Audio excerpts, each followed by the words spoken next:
Good evening, folks. Looks like ads are over, so we're going to get right into the game here in just a second. But first, let me say hello to Hammer of Angband and to Star Maria. Hope you all are having a good day out there. Things are pretty busy on my end, but they're coming along. It's been okay-ish. Well, that seems like a bit of an improvement over how things were going last time. But, well, you know, that's just conjecture on my part, of course. Over on my end, I'm getting into a good rhythm with grading and whatnot. This week, the students have their first major paper of term due, and I am looking forward to seeing what they write.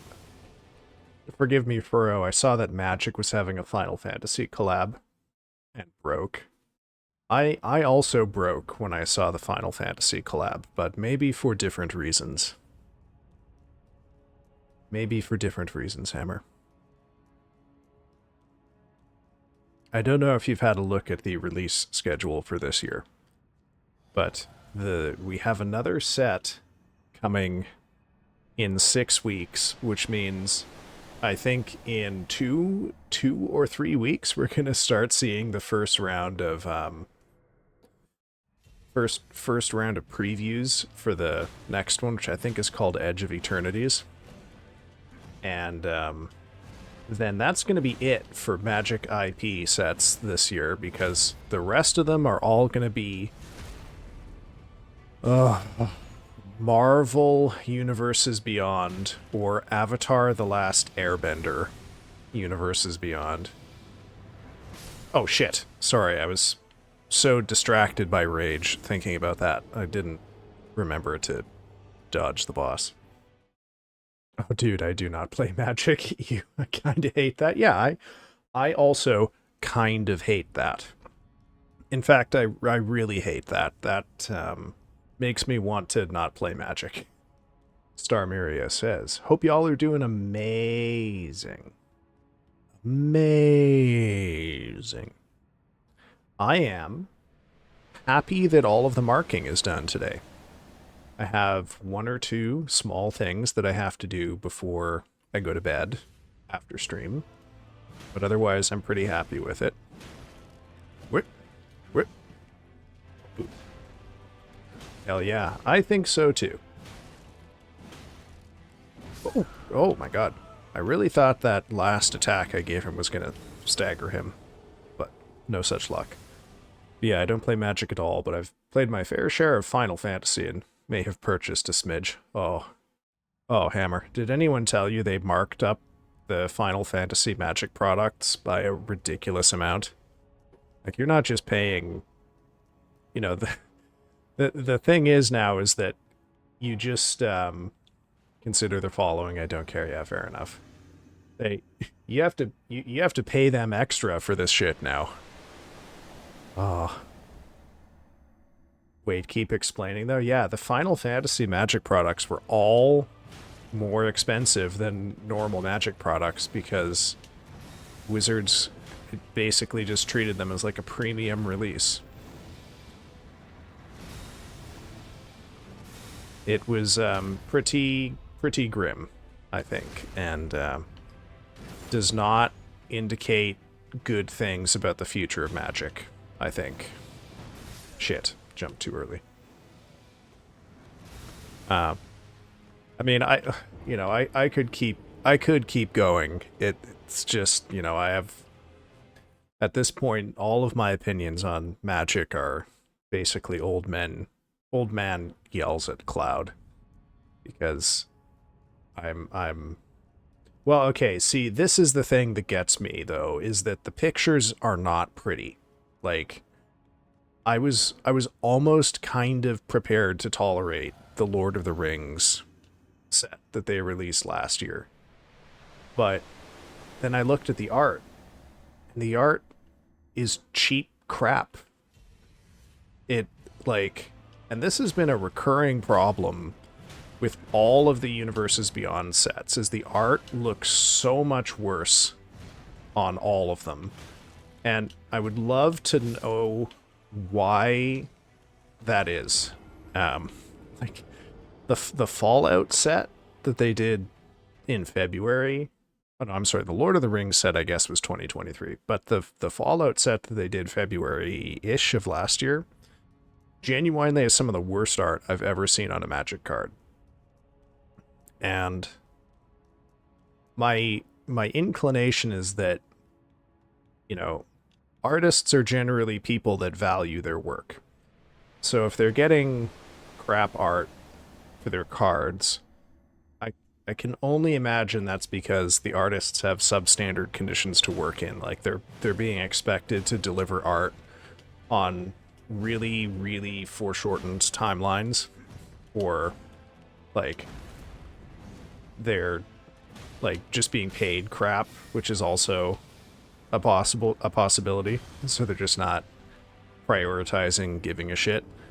But man, quite a lot of the Final Fantasy art cards are you know, even the ones that are not quite so Final Fantasy in their name, just hard to look at. Oh, hey, welcome in, Rio. How you doing, man? I take it you didn't enjoy the brief return of Rage Comics last night.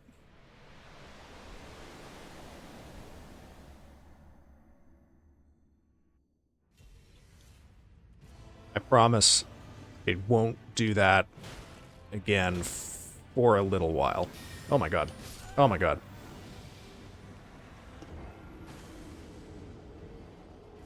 Yeah, I got wombo comboed there. Those close-up spears just fuck me up every time. How are you doing, Rio?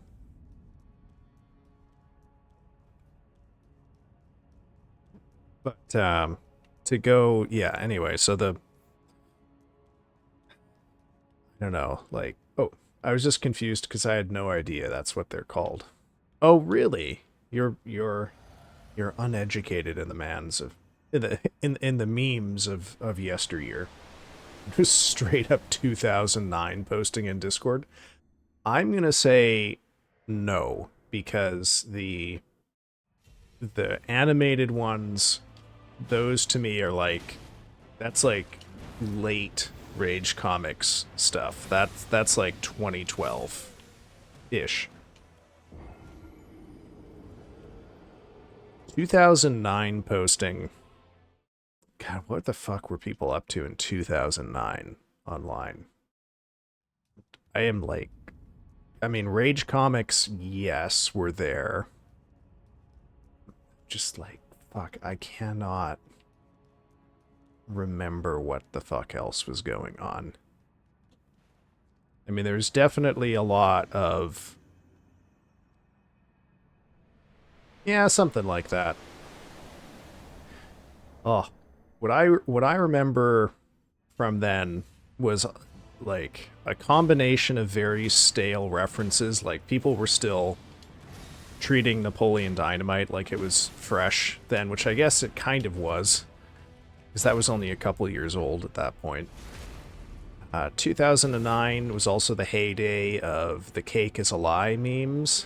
I want to say this was also the sort of progenitor era of the Rick Roll.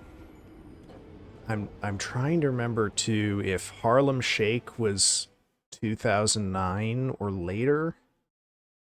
I can't recall offhand. But yeah, very cringe millennial memes. Bad luck. Yeah, image. Okay, so image macros like that, or that started as like advice animals or whatnot. I think of those as like a, yeah, that's a good 2009 era thing, rather. Hey, welcome in, Raijin. Hello, friends, and for a wow, thank you, Raijin, for specifically putting me outside of the friend group. I appreciate that, brother. Wait. Oh, come on. What is going on here? But, oh, yeah. Man, I haven't thought about 2009 memes for a long-ass time. But yeah, you're right.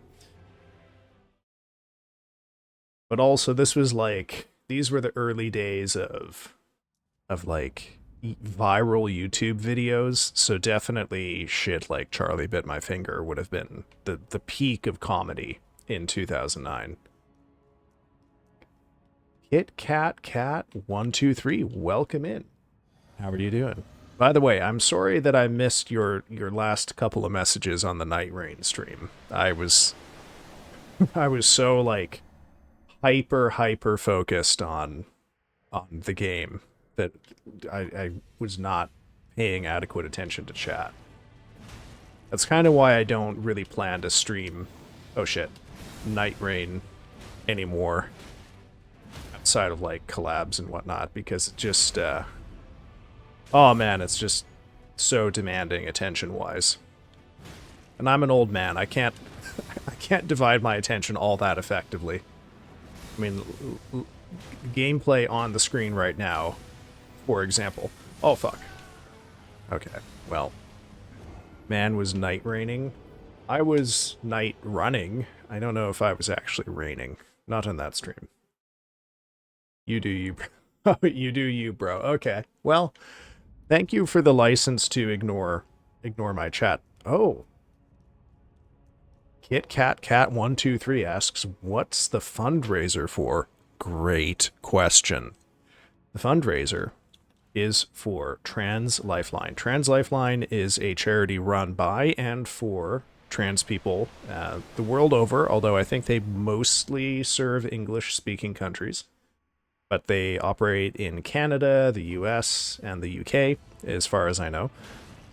Trans Lifeline is a helpline that trans people can call to receive help with any number of things, including but not limited to finding resources for gender-affirming care, finding resources to help get them out of difficult situations in life, like an unsupportive home environment, or, for example, relocating to provinces or states or, areas of the country that are friendlier to gender non-conforming people and oh my goodness, transgender folks. So, unfortunately, this is a service that is increasingly necessary in today's political environment. So, I think for Pride Month here, could certainly do worse than to throw a bit of support to them.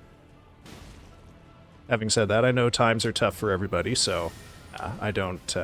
obviously, no one's expected to donate, but if you do donate, I have some small rewards available. $10 will get you a reading from me of up to 10 minutes at a forthcoming reading stream that'll happen after the fundraiser closes. $20 or more will get you a drawing by yours truly. And $50 or more will get you a the right to request that I play a certain game on stream. Game is up to you. Other than that, there's certain restrictions. I won't play games that are owned by Microsoft, but other than that, we're good to go on whatever you want. Okay, sorry, chat. I've been given my spiel. Hammer donating another $25 to Trans Lifeline. You already donated $50, young man. Thank you for your generosity. That is really going to a good cause. Thank you again, Hammer.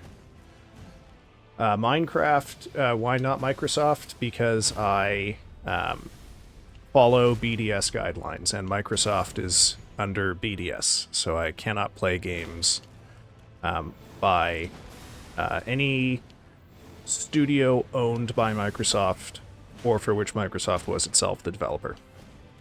Oh my god. Oh my god. Oh, fucking Radagon. Oh, it's been too long. It's been a week. I've forgotten how to do this fight. This is embarrassing.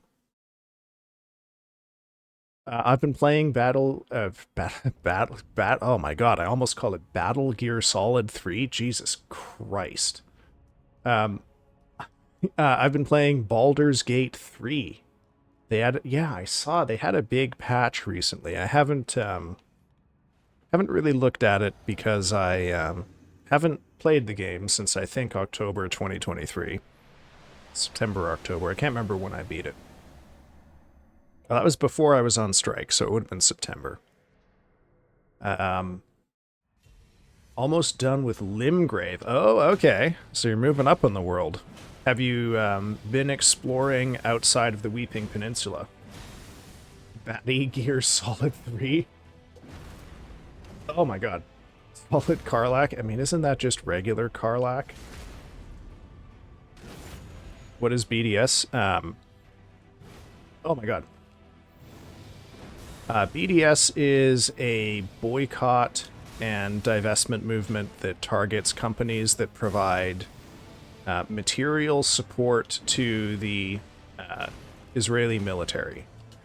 And since Microsoft's AI products are being used in Israel now to target Palestinians, I do not use their games, as has been requested by the BDS movement. Other Microsoft products are left off of it. Operating system notably is not under BDS. but their games are. Karlak is just my book holder. My poor little wizard back cannot carry all my books, so I made her carry them. Fair enough. I think I had Karlak do that. Although I guess... Okay. Controversial opinion point. I find Karlak kind of boring as a character, so the first time that I went through the game, I didn't have her in my party. Except for, I think I brought her into my main group, like, for something to do with Gortash, and then that was it. My default party was... Oh my god. Sorry, thinking Shadowheart, Lae'zel, and... what's his face? Gale, I think. Yeah, Gale.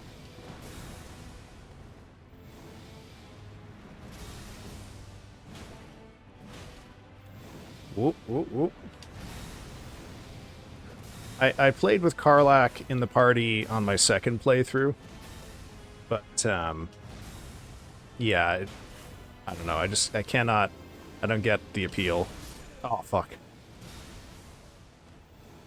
Now, Will is fun because we can look at the history of his character and we can kind of see what the company has decided are their priorities as far as writing, because his storyline was completely rewritten partway through development. They added cutscenes and stuff for all of the characters. Characters feel better since my first playthrough. Okay. Okay, interesting. I low-key loved having Lae'zel in the party more. Yeah, I like Lae'zel because... like... she's just an unrepentant asshole, and that is the thing that I like. Whereas Karlak is also an unrepentant asshole, but wants that to not be the case, doesn't want that reputation. Feel like she impacted the world. Yeah. They're basically like Astarion, Lae'zel, and Shadowheart all feel just way more important. I gotta go. I'll be back some other time. Well, hey, thank you for coming by, Kit Kat. Hope you have a good evening, and I will see you another day. Whoop. Oh my god. Radagon. Well, maybe I will do a playthrough of Baldur's Gate at some point. Oh, fuck. I have to admit, that's... yeah, like... Shart is arguably the actual main character. Not unreasonable, I don't think. If I was to play again, I would do Gale in the party, because I missed out on that. You didn't. Gale sucks. Gale, that was a mistake. Having Gale in the party won't make your time better. No, it's fine. Don't bother with Gale. I think if I were going to play again... yeah, so one of the mistakes I made with the game is that my very first playthrough, I was just a, like, vanilla Tav, so I didn't play the Dark Urge. And... oh, fuck. That was not a smart decision, because you lose out on so much of the game if you do that. So I have been considering maybe possibly doing a playthrough of Baldur's Gate. And it would be my first actual Dark Urge playthrough. I have really only one idea about what I would do with it. But I would also probably try to recruit What's-Her-Face, Minthara, who I've never had in my party. And yeah, I did a paladin run once already. I've beaten the game twice. First one I did it as a warlock, and that was sort of a challenge run because I gave myself like 8, 8, 8, 15, 15, 15 stats. So I made that warlock have 8 strength, 8 dex, and 8 constitution, and then 15 in the other stats, which was fun as a challenge. And then the second time I played a paladin to showcase to myself how busted the game is if you're a paladin, especially if you're a rogue. Although I think the meta build, at least last I was playing, was to be a dual-wielding rogue ranger with hand crossbows. Silly weapon type that shouldn't exist. But, at any rate, haven't played it in a good long time. If I were going to, I'd probably play like a... Oh, fucking goddammit. Play like a barbarian or something for Dark Urge. Yeah, I mean, the basic problem is that the people who made Baldur's Gate 3 don't understand how 5th edition works, and so the quote-unquote small changes that they made to some of the classes and subclasses, plus their sort of willy-nilly habit of adding non-static bonuses to weapons in the early levels, means that certain combinations of multi-classing builds that were already very strong in 5th edition come out as, like, just batshit powerful. I mean, to put this in perspective, they fucked up so bad they managed to put a non-static bonus on Magic Missile. Like, there was a period of time when you could do thousands of damage just by, you know, playing a wizard with a couple items. Thousands isn't an exaggeration, but I'm pretty sure I saw people using that build, like, one-shot the Lich Dragon, whose name I've forgotten. Yeah, it was just bad game design. Bad game design. Someone needed to pull the brakes on that, and nobody did. But I am curious to see what subclasses they added. I didn't look too carefully at it. Unfortunately, yeah, well, they made short rests way too easy to get, which busts open warlocks and paladins together. Oh, it's bleak. It's bleak. They had a giant for Barb. Aw. Alright.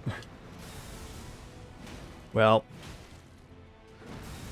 I haven't decided what I'll do with it. Oh my god. Maybe I'll mod it up. I'm sure there's probably some good modded subclasses. We'll see. Unfortunately, the thing that I really wanted to see out of mods back in, like, the summer or fall of 2023 is I wanted to see just like an overhaul mod that fixed all of their bad balance decisions, and there wasn't anything. So I did the game twice, and then, that included a challenge run as my first playthrough, and I was like, you know what? I don't care. I'm gonna move on to other things. Oh, hey, welcome in, Penguin. Welcome in, Vivi. Let's ring the L bell. Vivi is here, since I've been accused of using your government name by calling you Lavender. Oh my god. Oh. Radagon, calm down. Let me attack you. I mean, there were difficulty mods, but the difficulty mods were mostly like, 50% increase to, enemy health, or 25% reduction in your own health, stuff like that. It is going all right, Penguin. How are you? I'm pleased with myself for having finished all my marking today. Yeah, you calling me Vivi makes me feel like an alien shedding its skin. Okay, all right. We'll go back to Lavender.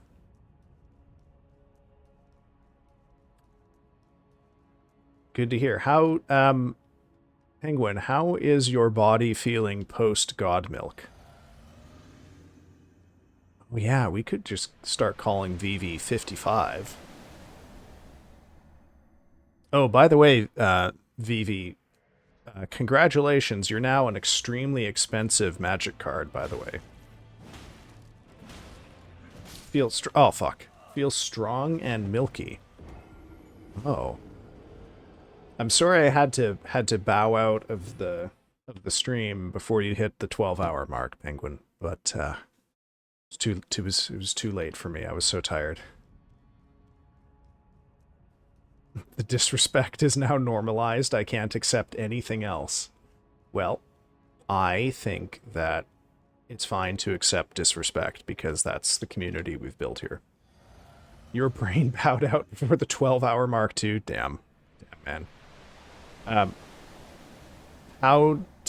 When I left, you had just eaten a whole bunch of spicy Cheetos, as I recall, and your stomach was feeling a little unsettled. Did you make it through without permanent damage to your stomach or intestines?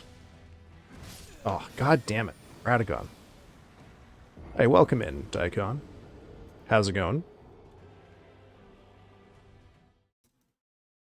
And don't worry, Rio. You do manage it some of the time. Not all of the time, but some.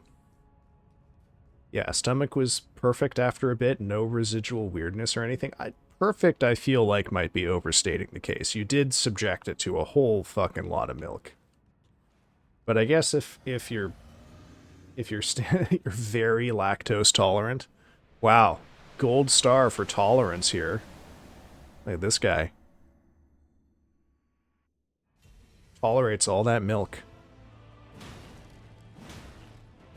And butter. Oh, Radagon. Oh no, I'm out of stamina. Fuck. There we go. Did you ascend afterwards and shed your mortal shell to become a demigod, Penguin? Yeah, Penguin, what did you shed from your body afterwards? That's, I think, what Rio is really getting at here. Shit. Oh my god, I can't believe I lived through that. Oh my god. Don't you fucking teleport again, you fucker.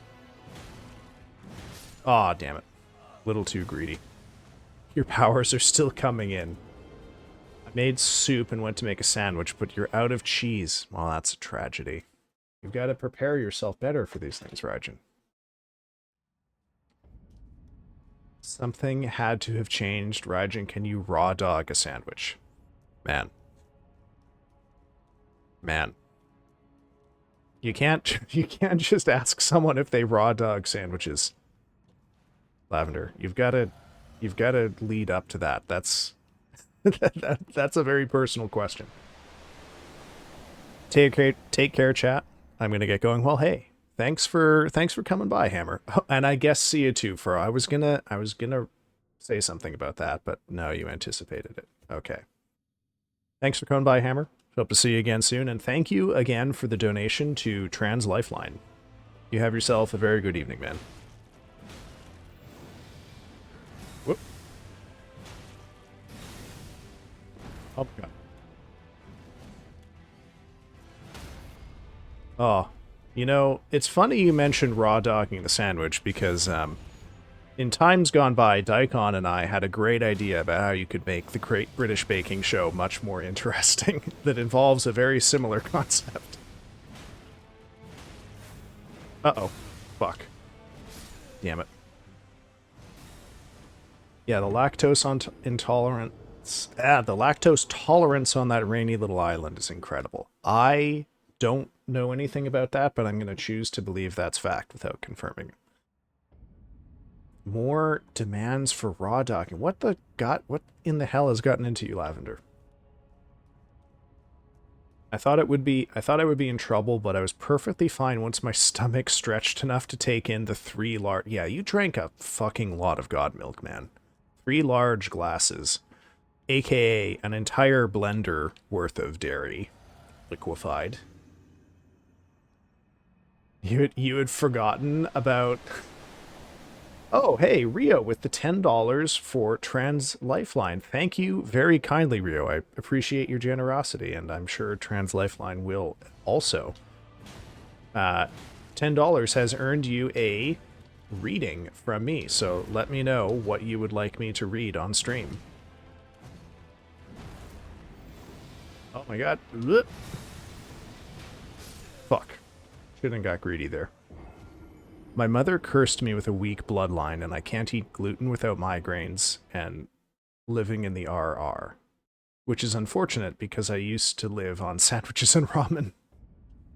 Like, yeah, trans dollars goal. Oh, shit! Fucking goddamn, that brought us to 150. Oh my god, we are at our goal. Damn, I will have to bump that up. Wow, wow, wow. Thank you, guys. Thank you for your generosity. I really thought it was going to take us all month for that, but damn, we've already come through. You've said raw dogging 3 times now. I'm getting worried. Oh, well, our genius plan to make the Great British Bake Off more interesting was that there needed to be a special round where Paul Hollywood would engage in intimate congress with whatever it was that you baked, and your score would be based on the outcome of that experience. Now, I don't know if we specifically talked about sandwiches as part of it. We definitely did talk about bread as something you could, as part of a game, induce Paul Hollywood to have sex with.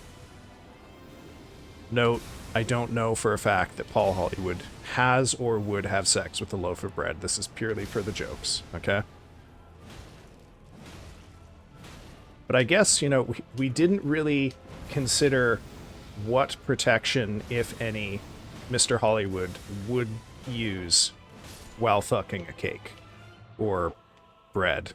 Or whatever.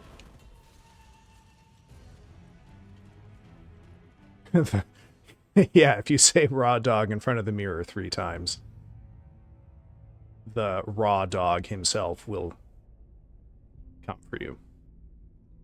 I don't know what that would look like, and we're not going to find out. Because I definitely do not want to meet the raw dog.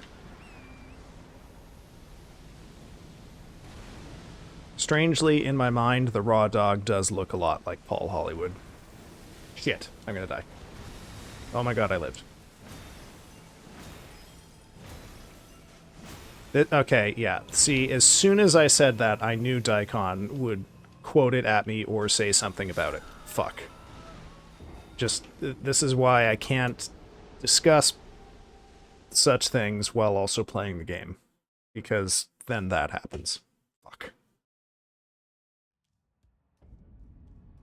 But yeah, I don't know. I envisioned the raw dog as just like Paul Hollywood, but a dog.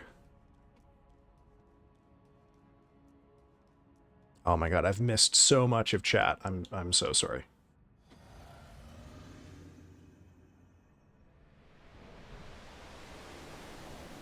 Maybe I want a raw dog life and say raw dog. Is that so bad? Well, how would you... Okay. How would you perform... How would you safely say the word raw dog? Like, what is an adequate prophylactic on the word raw dog? Would it just be asterisks? You've never eaten bread that's moist? What the fuck is going on with bakeries where you are? Horny Vicar Amelia? AKA Vicar Amelia? That is an extremely horny dog already. I cannot imagine turning the horniness up on that boss in particular.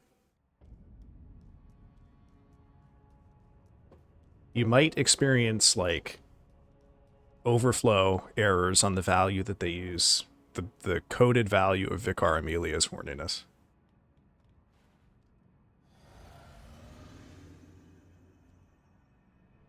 Yeah, Lavender lives a dry life. A dry life of sand and dry bread. Welcome in, Shot. How's it going, man? Oh my god.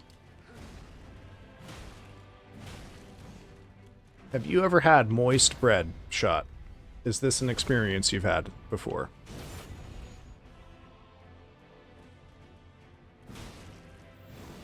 What? No. No, you have just gravely insulted your bakers with this. You need to find better bread, dude. Oh, not this again. You teleport. On top of that, I'm gonna shit. There we go. Nope. I'm fucked.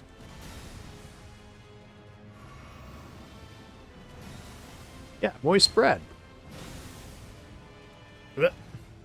Sorry, I guess my elocution left something to be desired on that one. Moist bread. Moist bread. Not moist spread. Which involves a somewhat awkward truncation of the flow of speech.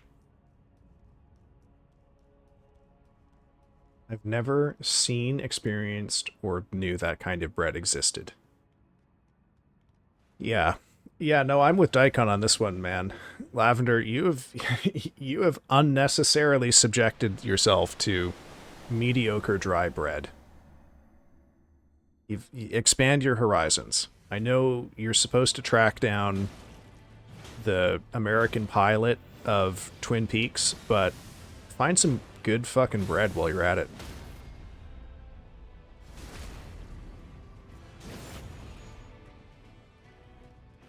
Oh.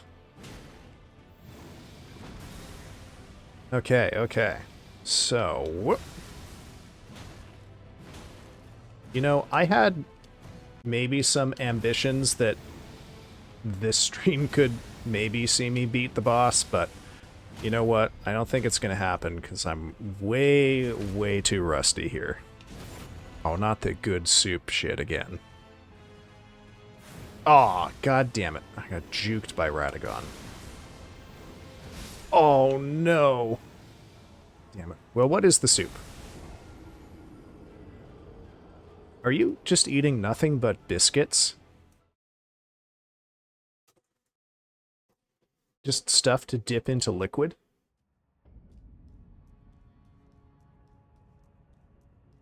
They, you know, like non-binary people, if you dip them in soup, they taste good. I have no objection to soup. I'm perfectly happy with soup.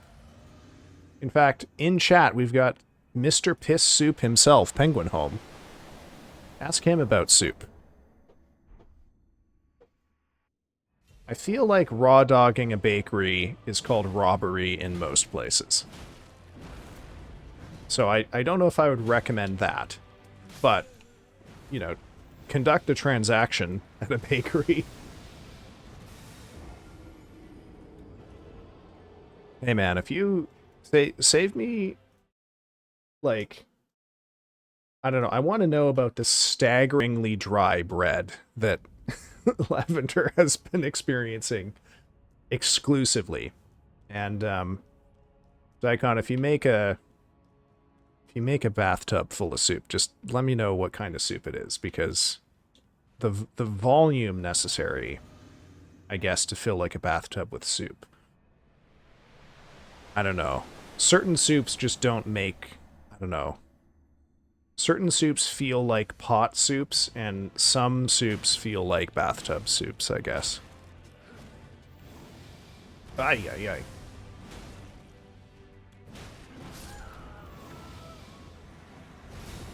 Wouldn't raw dogging the soup just be gulping it down? I don't think people wear condoms in their throat to drink soup, so I would imagine that everyone raw dogs soup, if that's the metaphor here. We haven't invented a safe way to soup.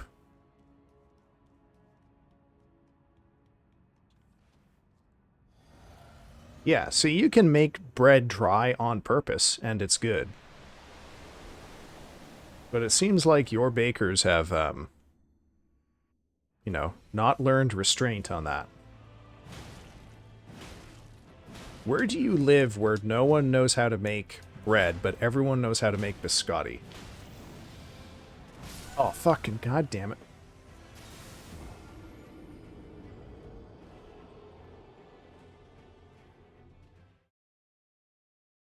Well, what? You're not going to put soup in a condom, so how would you how would you conceivably consume soup in a way that is not raw dogging it? I dip regular bread? Man, what's going on here? Is it like especially thick coffee?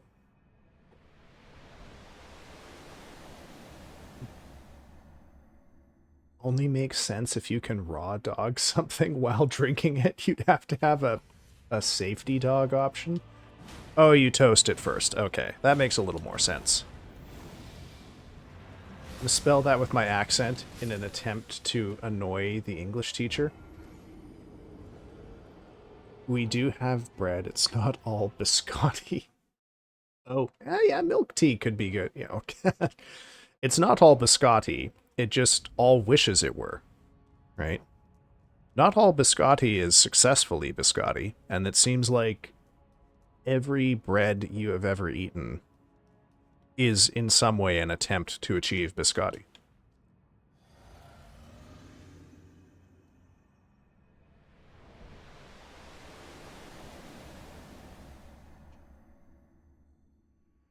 What a sad life you live, Lavender. I'm sorry.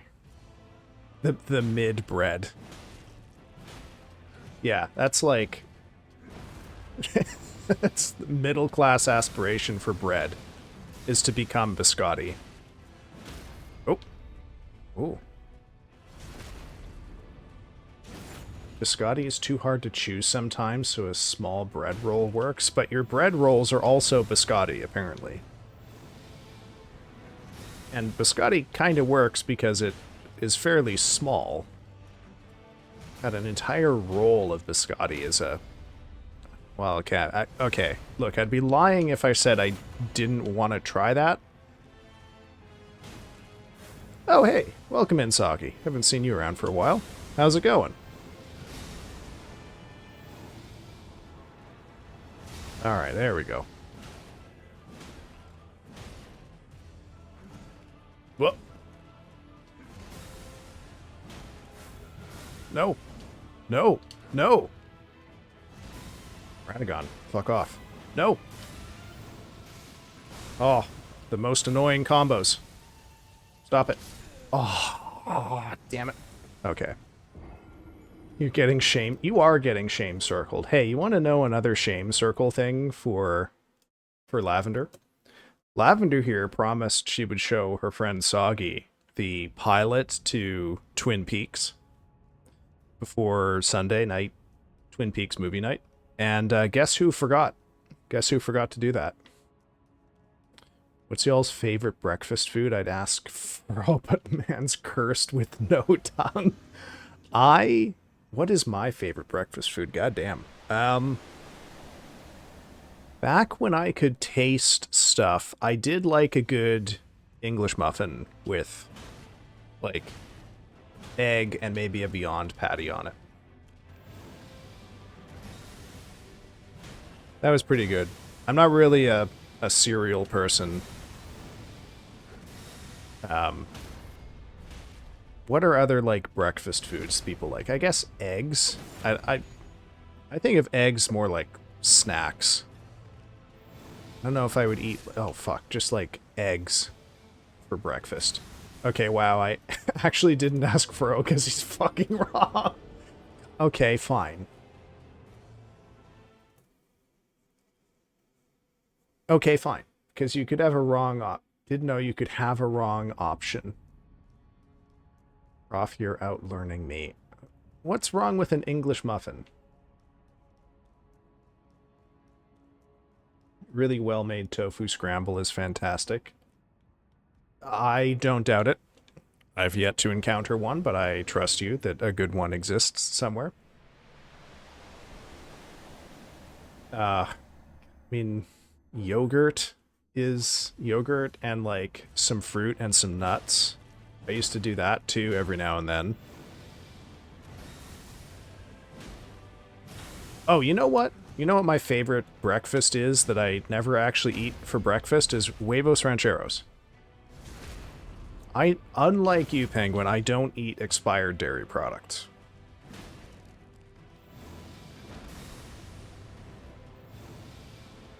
Oy.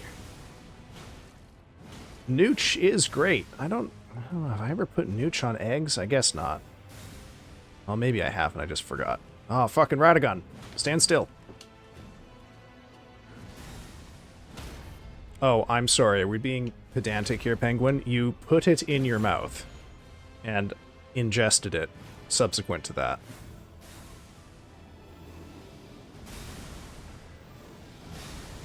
As a sad college student, it's usually just a coffee, though. Yeah, I mean, the reality is that 90% of the time I just don't have breakfast anyway. Because if I eat too much in the morning, I feel nauseous. So I can't... breakfast is one... Even when I could taste stuff, I did not usually eat breakfast. I know a few people who like to eat expired yogurt. Oh my god. My god, what?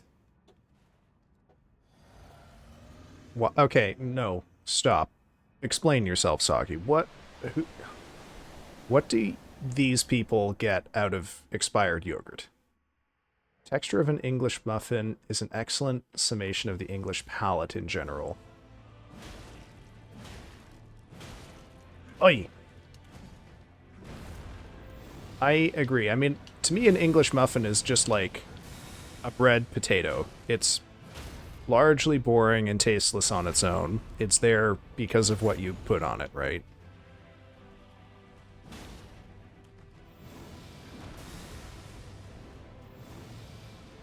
I can no longer follow the track of this conversation.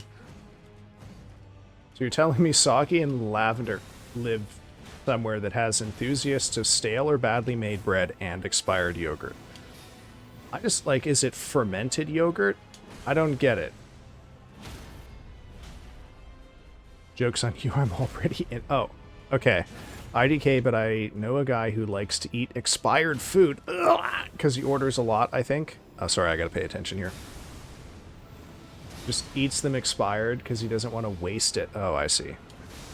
Well, okay. I mean, look, it's not for me, but if you've got a strongly held principle against food waste and you're willing to take a chance on expired food, I can at least respect that. I can at least respect that.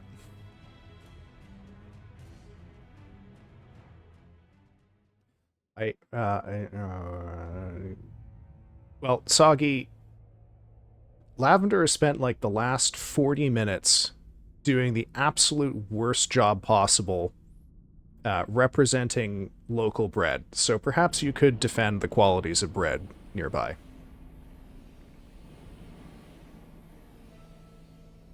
That man's crying out for a compost. Not our world. Most dates on food are Best Buy dates. I think I heard them say one time it tastes funky, but I still eat it. I'm letting the cinematic play out because I'm trying to catch up on chat here. True, though, I think... Oh, fuck. What is that? What is it? What did I miss? Favorite breakfast is not the same as usual breakfast. Well, I mean, I don't know. I guess I just don't eat breakfast enough to have a favorite breakfast food.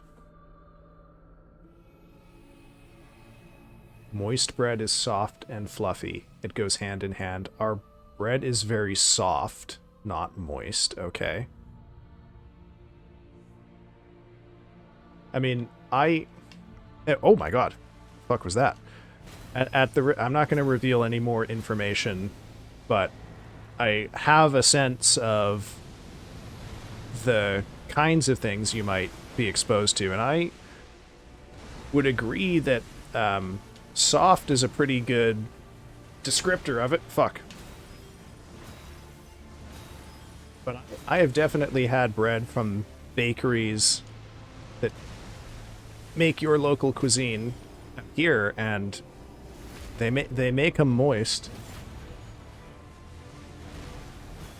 Biased in favor of delicious things? Yeah, just having good taste. Sorry, I'm badly trying... Oh, fuck. I should have stayed on the goddamn horse. This... Oh, okay. I'm sorry, chat. I'm trying to be a good player at the same time. Oh my god. Moist assumes there's moisture. No! Fuck. Okay. Okay. Wow, Daikon. You've managed to unite Soggy and Lavender. It's okay, don't die. Yeah, I did. I did, I'm sorry.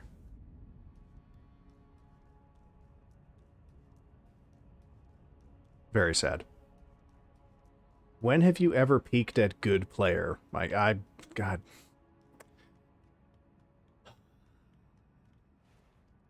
One of these days, I'm going to get some respect for the gameplay.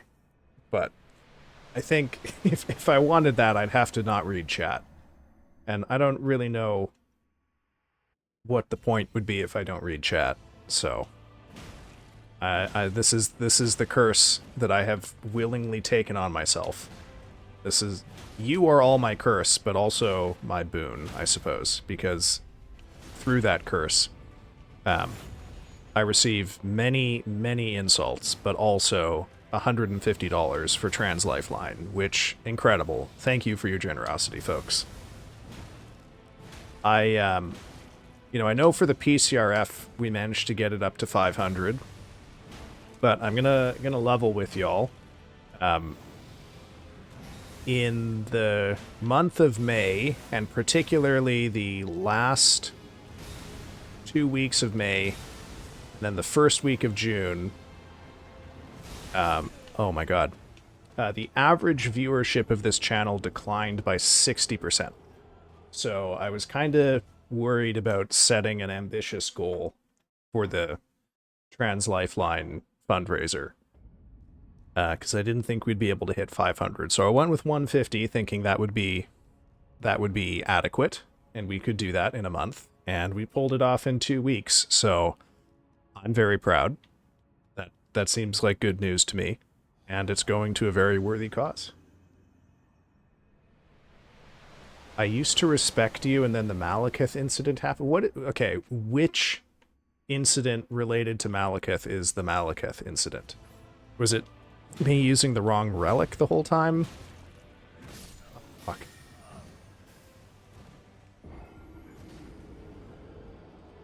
I don't think there's anyone in here who hasn't tried to bully me at least a little bit. I made that up, but now I know that something happened.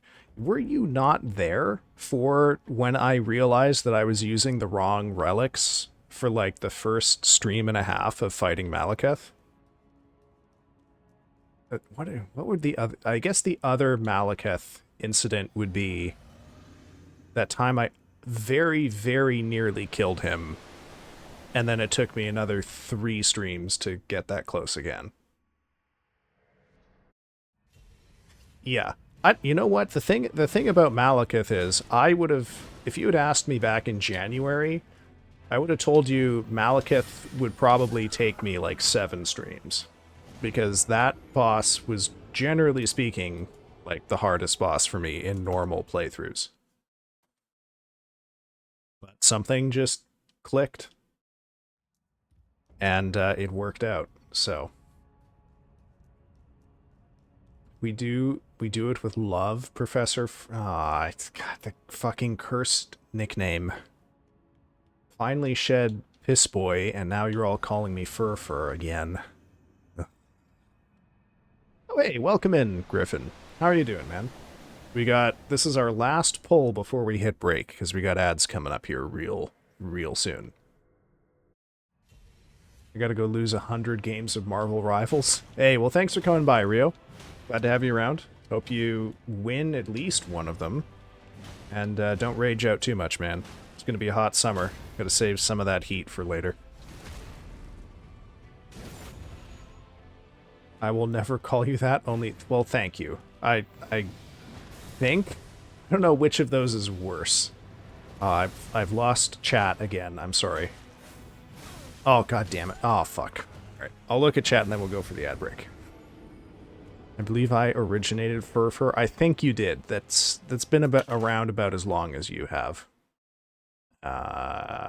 Fur sounds like a Route 1 dog mod in a Nuzlocke. Yeah, kind of. Who was playing someone played a Nuzlocke and I named something quite diabolically. I can't remember who it was though.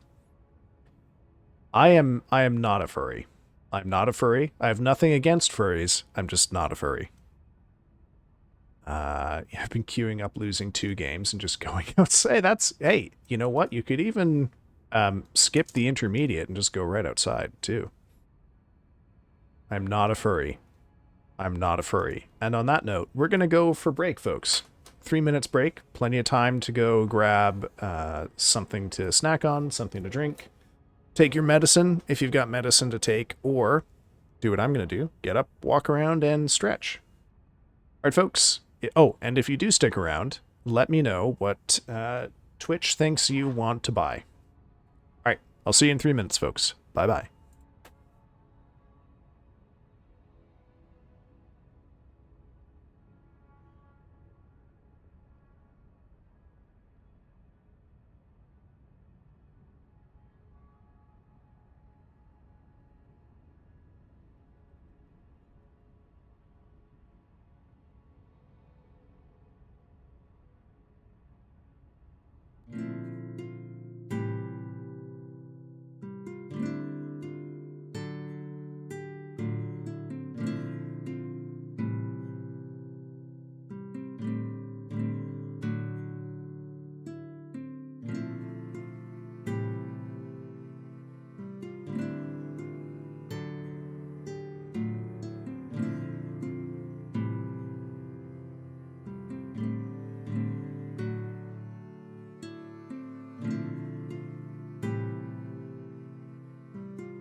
Welcome back, folks. Ads are over. Looks like some of us had a short ad break.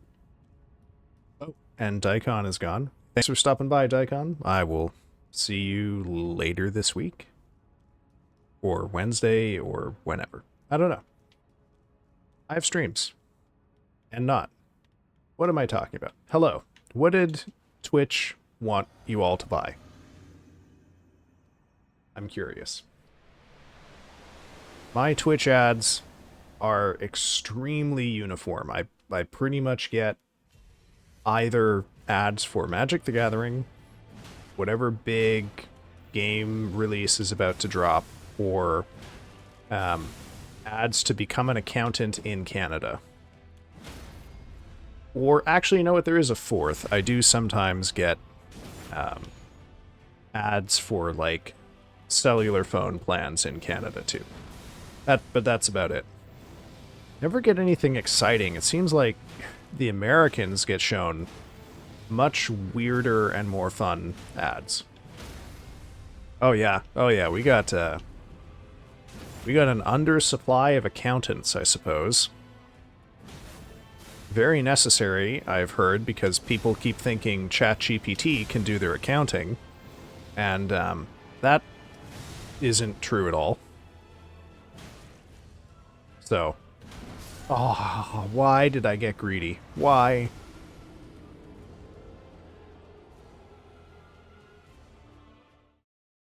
Anyway, I'm sad Daikon left because I actually did want to talk about the lore of this boss a bit.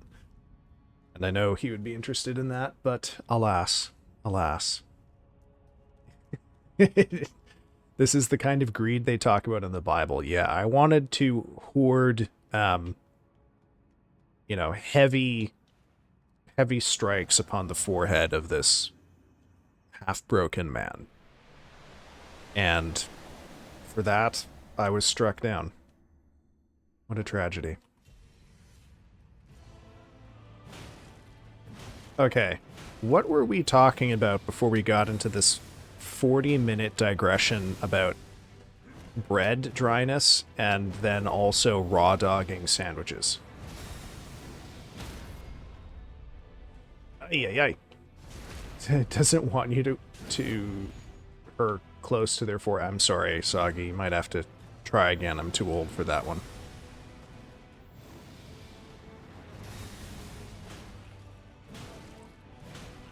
Yeah, as I recall, Raijin said he had no cheese, and then Lavender asked him why he doesn't just raw dog the sandwich. Oh, fuck. That's okay. It happens. We all say weird stuff on Twitch.tv. Some of us even say it out loud. But at any rate, chat, I cannot express how happy I am that we actually got to 150 on the Trans Lifeline fundraiser. I'll have to bump that up to 200 here in the next couple of days. Mr. Piss Soup himself says, I'm lucky to not be one of those people who say weird things. I agree. Nothing you say ever strikes me as weird because you say it in an Australian accent, and nothing that comes out of that country is weird to me. It's a land where anything is possible to its detriment. Oh, god damn it. Yes, this is true. This is very true.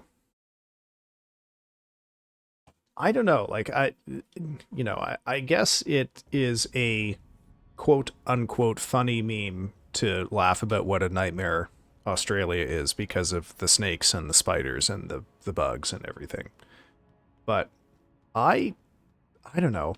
To me, the quintessential problem with Australia is the heat. The spiders don't bother me. You can get used to spiders. I mean, huntsmen are big and spooky looking, but, you know, they're harmless, and the stuff that does actually, you know, pose a real threat to you, they've figured out how to treat the bites for them. Haven't they? Gotta agree, spiders aren't scary. Yeah. I really like spiders. I think they're fun to look at. And, you know, I wouldn't keep them as a pet, but God, feel like I have a respect for spiders. You know? I would nod at a spider if it were big enough, and I encountered it walking down the street. That's kind of where I'm at with spiders. You need to become Spider-Man, so I will nod at you on the street.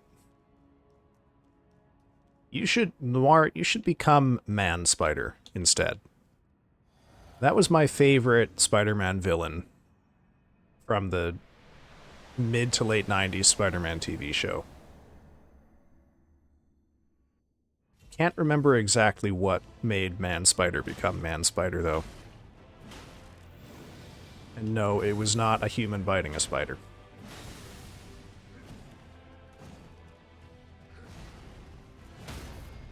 Ay, ay, ay, ay, ay.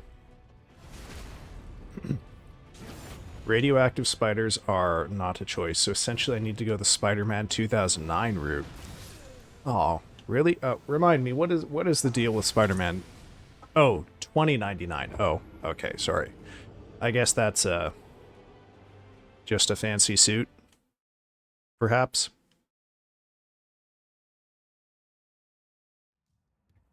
I'm afraid I'm kind of disconnected from anything involving superheroes. I did go see the original Iron Man, like the 2007 or 2008 Iron Man in theaters. And I wasn't impressed. And I didn't watch any of the other Marvel movies. So I was just kind of like a spectator to them becoming a huge cultural phenomenon. And I was eventually persuaded by someone that the Doctor Strange movie would be different. And I watched the Doctor Strange movie, and it was really bad and not all that visually striking to my estimation. And I haven't watched Marvel movies since. Oh my god. No, I do not like I do not like superheroes. Work for a big fraudulent corpo and gain powers from genetic oh, I see. Okay. Look, steal from the corporations, but Furfur, have you no joy and whimsy in your heart? Whoever hates on 2008 Iron Man?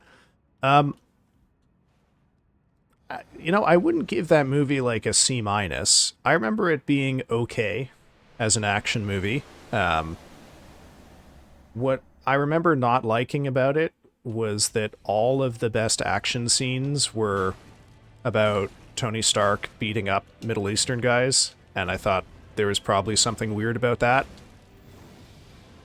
And the action scene fights between the...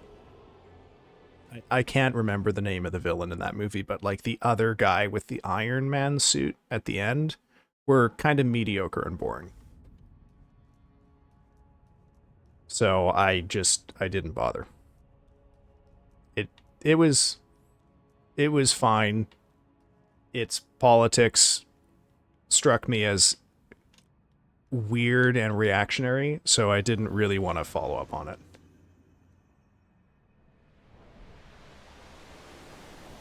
Look, I know diegetically within the movie they're the bad guys, but like to me, it's the first Marvel movie and it belongs solidly to the canon of movies that are like post 9/11 movies.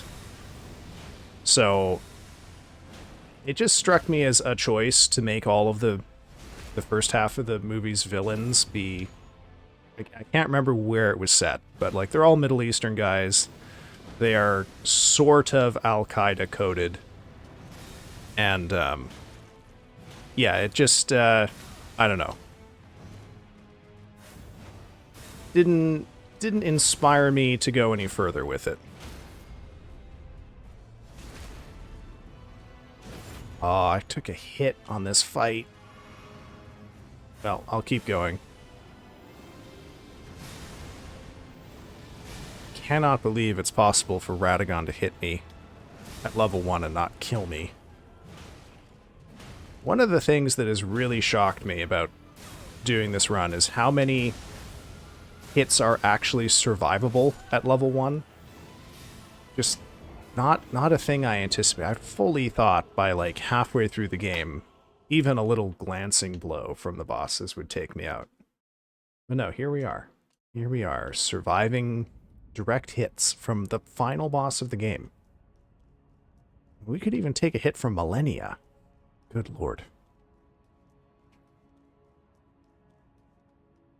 Silly shit. I mean, I guess I could just play it on, like, New Game Plus 9 or something. Or actually, I think it stopped... where does the scaling stop? It might be New Game Plus 7 is where the scaling stops. I don't know. I don't know this stuff. I think I played the game up to New Game Plus 4, but I haven't... Ay. Come on. Yeah, superhero movies and sci-fi movies are just like... I don't know. You really gotta work to make me want to go see any of that.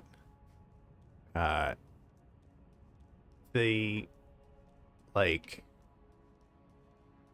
Oh no, you know what I did? I did also go see Black Panther.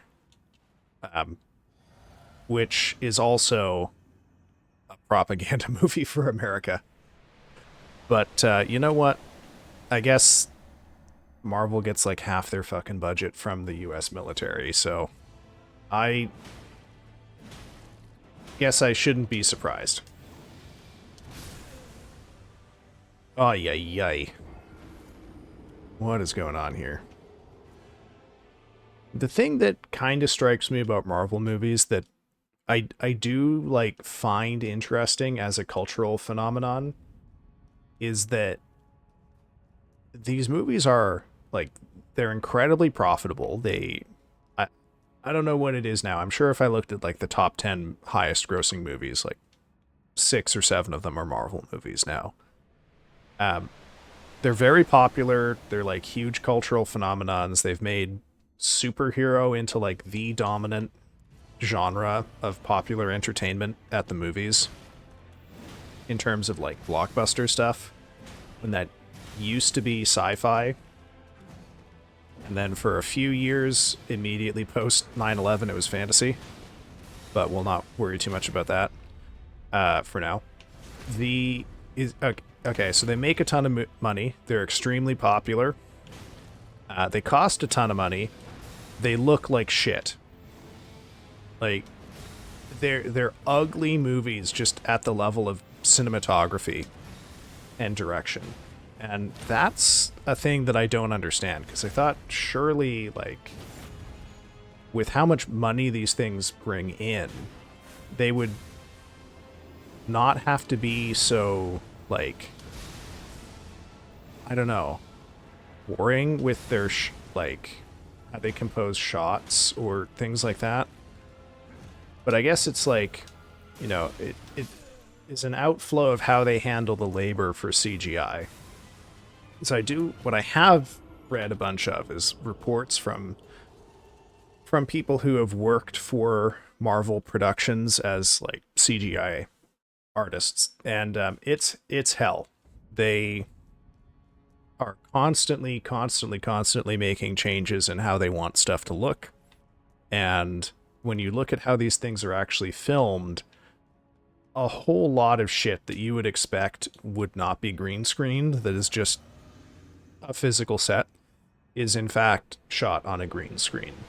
Like, whole interiors that are not, like, they're just like the inside of a factory or a bunker. It's stuff that is, you could find, you wouldn't even have to build the set, is CGI. And it seems like they kind of have a reputation as being particularly bad to work for.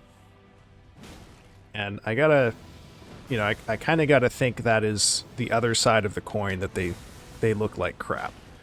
This is kind of why I don't, like, the fact that Magic the Gathering cards look like crap now has something to do as well with their relationship to their artists. Like, this, I know they changed how they license art when they started doing all of these Universes Beyond sets in a way that, is clearly to accommodate the demands of the licensee. But, like, for example, if you look at I know I've talked about it earlier in this stream, but like the Fallout Universes Beyond set has some of the just worst art I've ever seen get printed on a Magic card.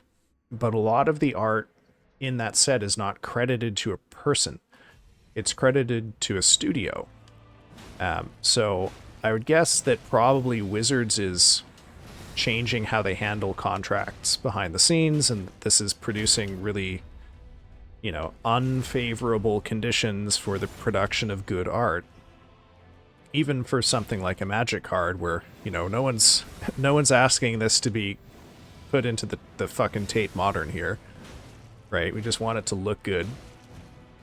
And maybe show some element of human ingenuity and creativity. Cry happy tears looking at my old Magic cards. Yes, I agree. You know? We don't get Rebecca Gay tier art anymore because they don't want to take any aesthetic risks. And the debacle with that card from the, what was it? The fucking God, with the Faithless Looting card from a couple years ago that everyone hated on, even though it was legit, it was great. You know, it wasn't generic, and what people hated was that it wasn't generic. I'm sorry I was not a huge fucking dork to get into Magic the Gathering. I was too busy playing Armored Cores and Lego Monstrosity. I don't know what Lego Monstrosity is, but Armored Core, I never really got into. I did play the most recent one, though, and it was fine. I liked it. I think I platinumed it. Ow. But I tried the PvP in it and didn't like it.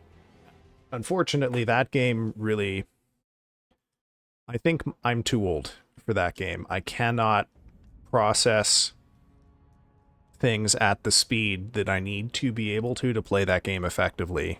Just the amount of stuff you have to see and think about and maintain in your forebrain at all times. Yeah. Yeah, and this was Armored Core 6. I think I would just not be able to get through the old Armored Cores, man. You know, that's kind of like the secret to the Rune Level 1 run, is that, yeah, it's difficult because it requires perfect execution, but it's not a complicated thing, you know? I really only have two buttons that I press. The dodge button and the light attack button. And then very occasionally I might jump or I might use a heavy attack. And with those two buttons, I can take down these bosses. But like, I would honestly probably struggle more to do a Rune Level 150 run using Magic. Because I would just make too many mistakes. I would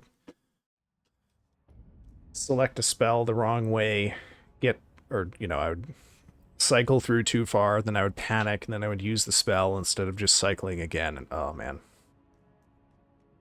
My older cousin introduced me to it, and it kicked a whole obsession with mecha and robotics.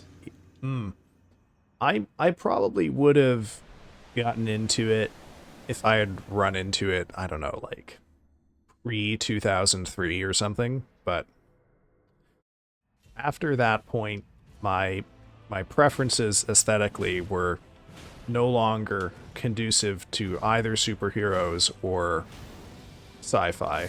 Oh my god.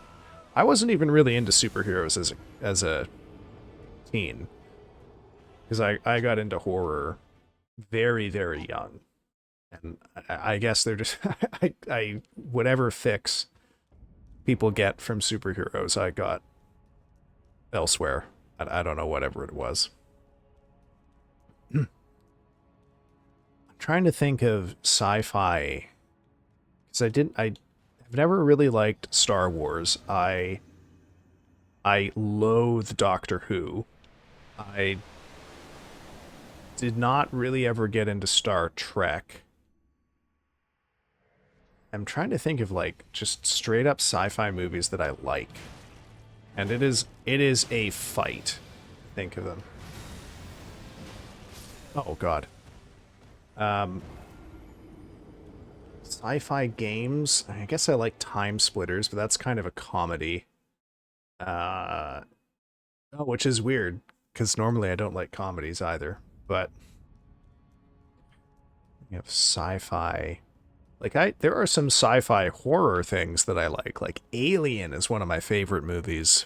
Um, Evangelion is one of my favorite anime. That's sci-fi horror.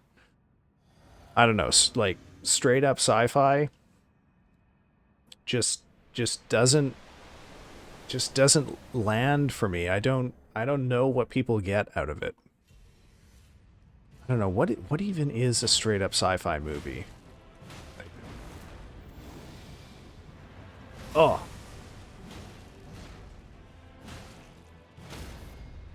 like fucking Independence Day, Interstellar. You know what? I haven't seen Interstellar. But Christopher Nolan has yet to make a movie I like, so it's not looking good. But I guess, Christopher Nolan is a great example of how you can get by without ever having learned how to write dialogue that a human would say. Yeah, I don't really like Christopher Nolan movies. Never have. It's funny. That used to be kind of a mainstream opinion. For years and years and years and years, people would nod their heads when I said I didn't really like Christopher Nolan. And then at some point before Interstellar, but after that, like, what was the thing he did after what was oh god damn it, I'm losing my brain here. What was the movie where you go into people's minds? Can't remember what it was. Anyway, sometime between, like, after that movie but before Interstellar, suddenly the script, like, totally flipped. Yeah, Inception, sorry. And suddenly he was a good director, and people looked at you weird if you said, "Man, this guy is actually almost inhumanly bad at writing dialogue, and his shots are unimaginative." And then, I don't know, that just kind of sort of changed. I would really love to know why, because it was kind of a commonplace for a long time. But then again, I also don't like Quentin Tarantino, so my taste has just never really lined up. It's kind of more interesting for me to think about the handful of times that I'm, like, in agreement with the popular consensus. Whoop. Oh my god. That would be, I don't know. I think probably my most normie opinion that I hold is that David Lynch is a good director. But yeah, Quentin Tarantino movies have never done it for me. Have yet to see a Nolan movie I like. Sci-fi, comedy, Griffin, have you not heard the Wax Museum story? Have I not told that while you're here? I think Star has definitely heard it. Whoop.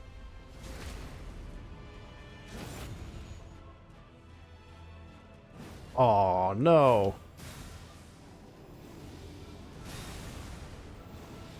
That was a shameful attack to whiff there. Oh. Gotta roll towards him more.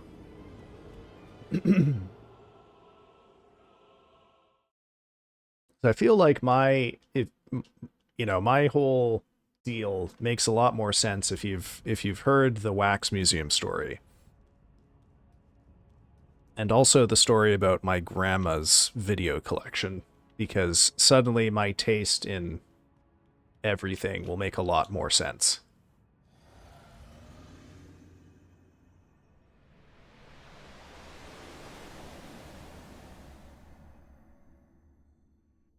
Oh.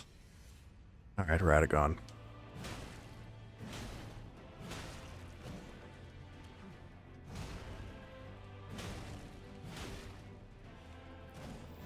Oh, no.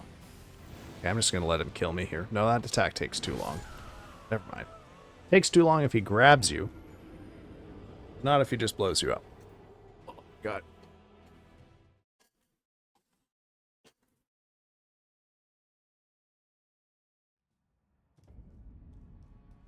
Whew. And I didn't actually expect this boss to be quite this tough. But I haven't been practicing this fight offline, and I haven't been... Like, I've sort of had one stream on this guy every 2 weeks for the last month. So I guess I shouldn't be shocked that I'm not maintaining a lot of skill in between streams. So we'll see how Wednesday looks. That'll be an interesting moment. Oh. Oh, Radagon, stop. There we go.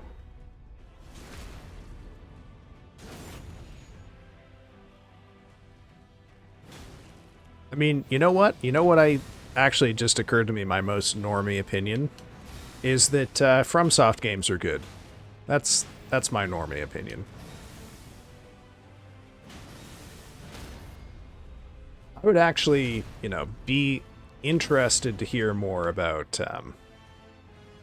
I would really like to read a serious, good faith critique of a FromSoft game, because it's not good for a genre, or a medium, I should say. And you have sort of consensus praise like that, because it stifles intellectual development, and I don't want that. So I need to see the criticisms.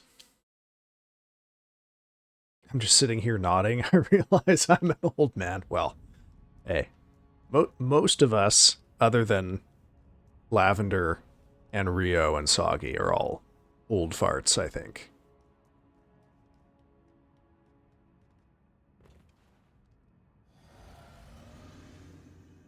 Oh yeah, I heard about the Wax Museum story. I was in a particular tricky stretch. Yeah, I mean, I probably told it pretty near to the time you joined, but yeah, I mean, that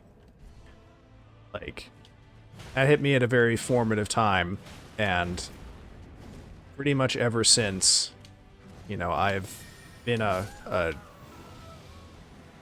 don't know, like, I've not, I guess the thing that I can't get into, and it to me it seems to have its like origins in the Wax Museum thing, is if I feel like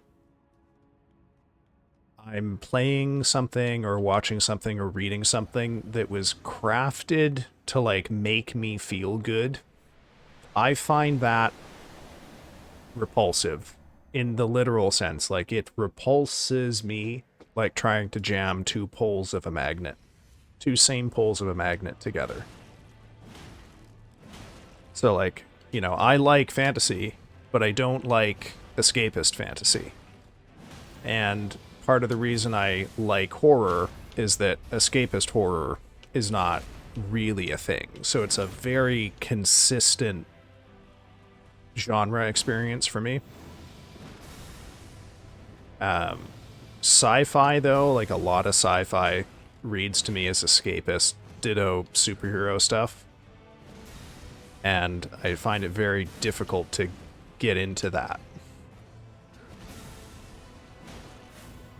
Oh no! Oh fuck.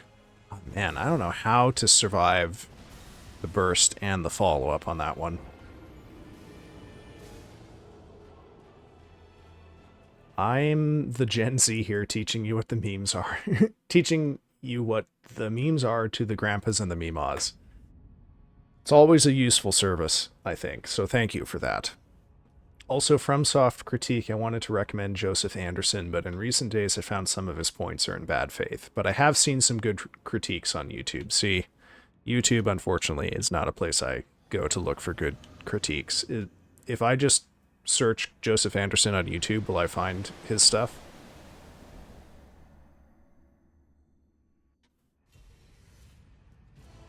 Ugh. Oh, wow, I actually made it.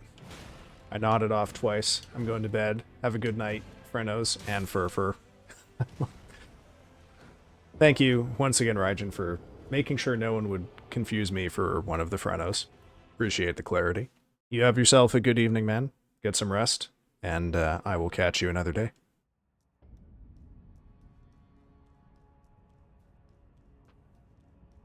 Oh. Fur is not a friend. Got it. According to some. According to some. But hey. Guess I shouldn't be surprised.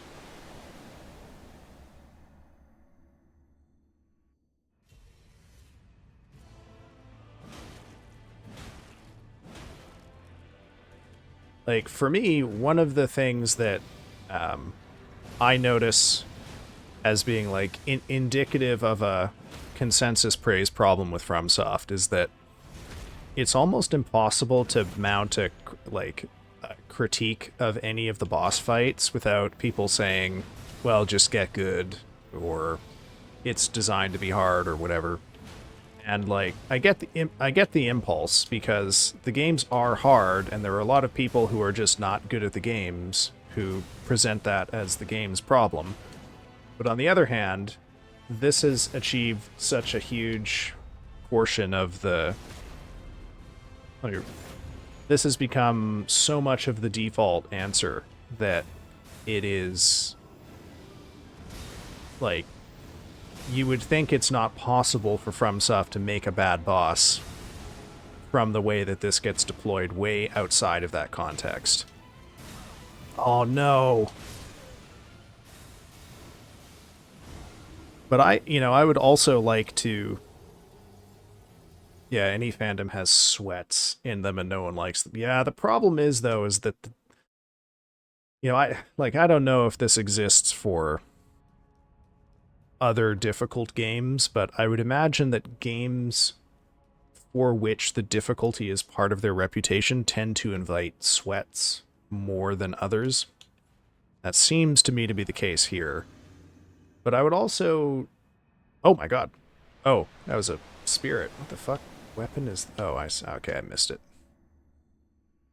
Well, see, I don't consider myself a fan, and I don't hang around fandom places, so I don't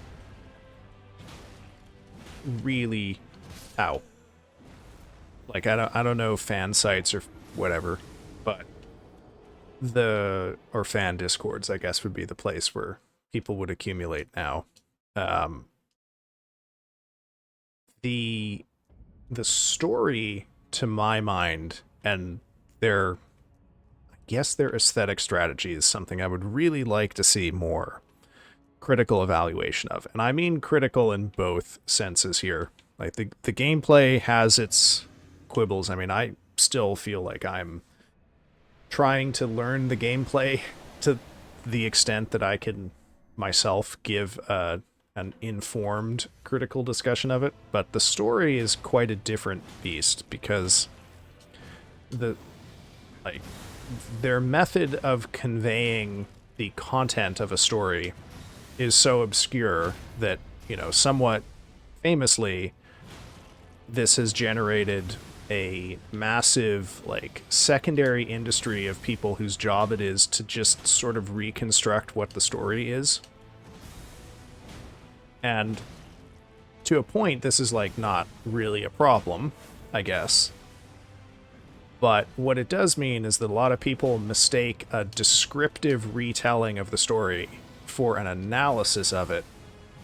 And what this means is that there are extremely few actual analyses, extremely few actual readings of the story of any of the games, or particularly of Elden Ring.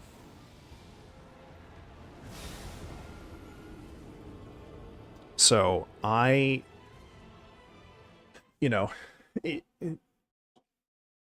it's very difficult to find anyone, for example, at least in my experience, and I will admit I have not tried seriously to look into this in pretty much a year. The last time I tried was around when the DLC dropped. Just like doing even a rudimentary thematic reading of the games. But this kind of doesn't surprise me because this is part and parcel of the games existing in a culture that is itself, broadly speaking, anti-intellectual and hostile to, and any sort of, I guess, like reading that is disengaged from the game as like an object of consumption. To treat it as an artwork and critique it in ways that make sense for that, it is in some way sort of, there seems to be a hostility to fandom generally there. And, Elden Ring is not unique in that regard. FromSoft is not unique in that regard. That's just a thing that is true of most movies, TV shows, books, whatever, that develop huge fandoms. Yeah, maybe. I could do it myself. But it's just a matter of time and energy, That's the thing about streaming is like, I stream 9 hours a week and I kind of give my unfiltered thoughts here. My day job is like 50 hours plus a week, 50 to 60, right? Like the average work day for me is 10 hours long. And I work on weekends very often. Sunday is almost always a work day for me. So at the end of the day, like, I have to weigh my desire to like expand the horizon of possibility in how we talk about video games with the fact that, I just have no energy most days after I'm done the job that actually pays the bills,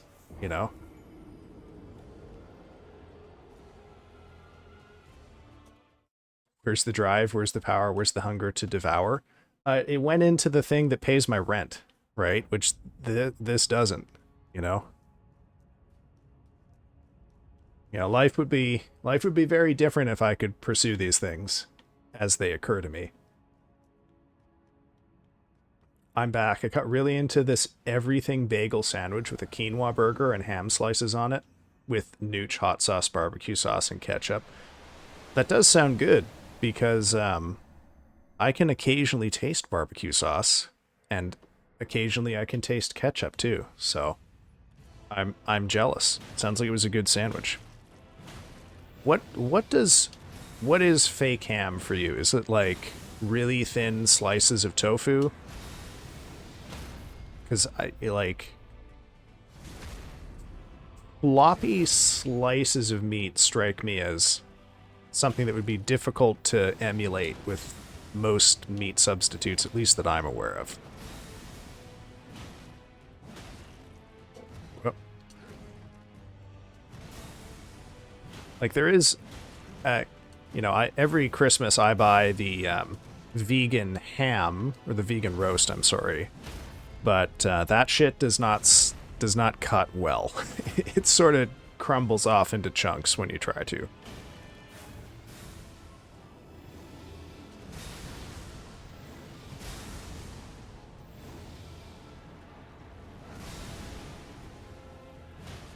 But like, part of the reason I would be hesitant to do this with like Tofurkey brand makes really good deli slices, but terrible vegan turkeys. Oh, really? Okay. Interesting. Okay. I actually have no idea. Honest to God, I couldn't tell you the brand of the vegan roast that I get every Christmas. I think I also... They make a big vegan ham, too, that I think I got for Thanksgiving once. But what I seem to recall is that they both tasted the exact same, so didn't really pay attention to the differences after that. You know, I'd love for you to analyze Gold Mask's story. That story has always been somewhat esoteric to me. The guy who perceives the inherent flaw in the dominant theological order, and his decision is to fix it rather than tear it down. Yeah, I mean, okay. So, like, as an example of the kind of analysis that I would like to see more, but that the few times I've seen it brought up, it also seems to invite a lot of hostility and bad faith, has to do with this theme that runs through so much of Miyazaki's output, which is like, how do you deal with being trapped within some sort of structure that fundamentally cannot be fixed? Like, you see this in all of the Dark Souls games. You see this with the Elden Ring itself in this game, where the problems of the existing structure are well known, and nothing can actually fully fix it and correct these problems, but there's various little tweaks that you can make that kind of assuage some of its more painful elements for a time, but eventually the problems will recur, right? So it's very straightforward to see this in a kind of like contextual sense as a commentary on how one, or I guess an imaginative commentary on how you deal with like elements of society that seem to constantly cause problems, but which everyone only ever seems to be able to offer band-aid answers to. And if you accept that analogy, you know, I guess to form it into a kind of allegorical reading, you then have to ask yourself, well, is its tone nihilistic, like, or is there an optimism buried in there somewhere? Because the nihilistic reading would be that this is just the nature of reality. You can't fundamentally change things. You can only tweak them. Or is the explicitness about how ineffectual the tweaks are itself a demand for the construction of a new system that doesn't have these problems? Right? Like, it would be almost pathetically easy to line this up, you know, if someone were to do a Marxist reading, to like line this up to capitalism and say, do these games think that problems like capitalism, or colonialism for that matter, can be fixed? Or can you only do little tweaks to solve small problems? But that's the kind of analysis that people seem to react very negatively to. Oh my god. Radagon. I've never seen you do that, bro. Why?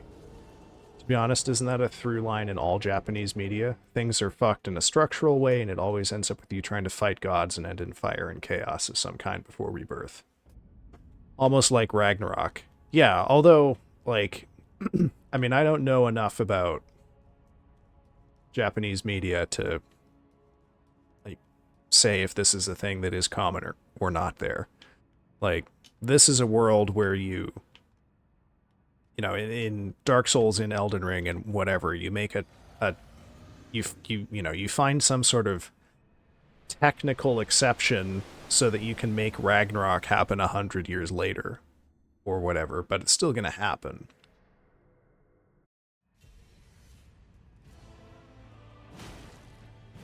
Well, famously, I have not played any of the Final Fantasy games. I've only played Final Fantasy VIII, which is the one everyone hates.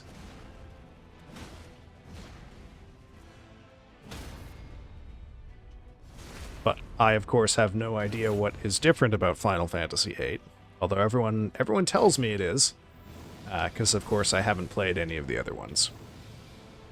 But I've also heard its story is very different. But again, I have no idea.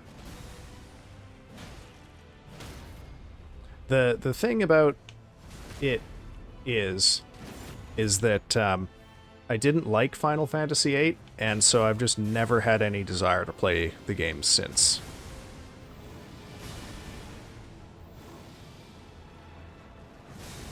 Oh, come on. But, you know, I have to temper that with the knowledge that according to the consensus of opinion, Final Fantasy VIII does suck, and I shouldn't be shocked that I didn't like it. I don't know, like yeah. I'd have to get a PlayStation. Well, actually, I don't know. That's a total lie. The Final Fantasies are on Steam now, aren't they? Or at least I think the older ones are.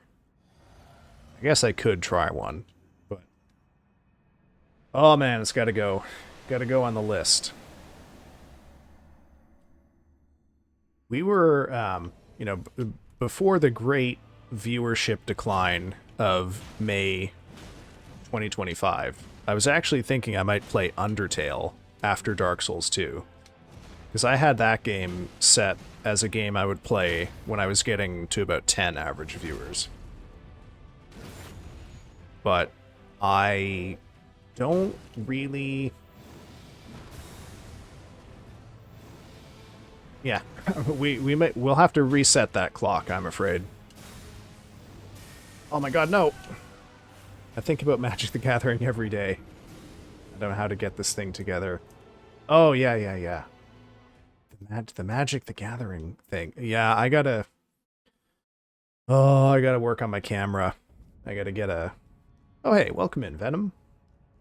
Yeah, I gotta get the overhead camera going. Just play where you want? Yes. Yeah, correct. I don't... It is a long-standing rule that I not play games that I don't like just for the sake of having a stream of that game. Which, I'm gonna say, that is not exactly the reason that I'm not playing Night Rain on stream anymore. The problem with Night Rain for me is that the game is like 7 out of 10 fun, which is fun enough that I would play it just for shits and giggles, but it is 1 out of 10 fun to stream. It is... Night Rain streams absolutely the most miserable streaming experience I've had so far. I fully do not want to stream that game again, because the fun for me of streaming is interacting with chat, but Night Rain forces me to like tunnel on it for 40 minutes at a time, so it is not a thing I plan to return to on stream until, you know, oh god damn it, until maybe I am done with Dark Souls 1 and 2 and want to come back for solo runs. It's, yeah, exactly, you know, the gameplay is fun, don't get me wrong. I enjoy playing the game. I just don't like having to multitask that game. It's the exact same reason I like absolutely would not stream any MOBA. Even if I played them, I wouldn't stream it, because I can't just like tunnel vision that shit for that long.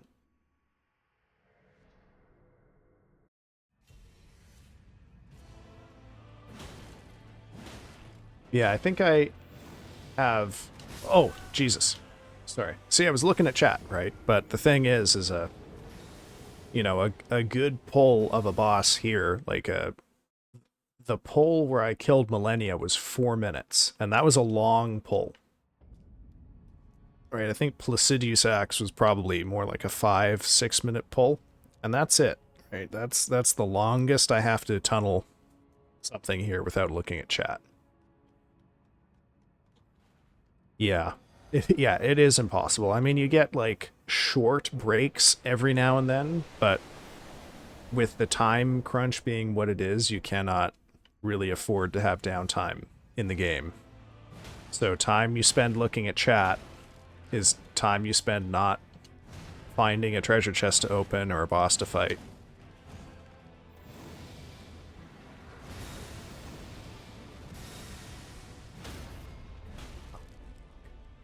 There we go. This guy can't be backstabbed. You can't hit him in the back. I had not realized that before this fight.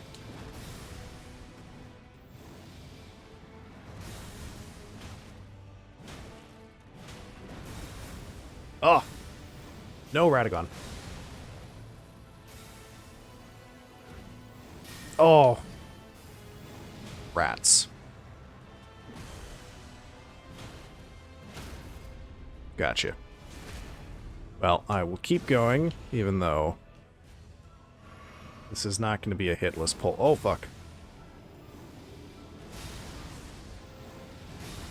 I think, like, part of the reason for me that I can't...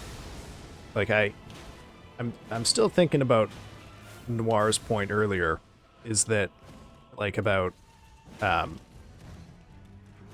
how common this, like, Ragnarok theme is in Japanese media, is that, I don't really engage with a lot of Japanese media.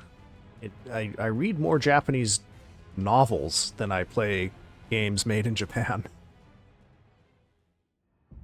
Oh shit, I skipped the cinematic, fuck. Oh man, I do not want this to be the pull I kill this boss by some miracle. I want to be the one where I took a clumsy hit in phase 1. Oh shit. Oh, no. That one. Oh, fuck. I forgot. It goes forward. Well, worry averted. Don't need to worry about that now.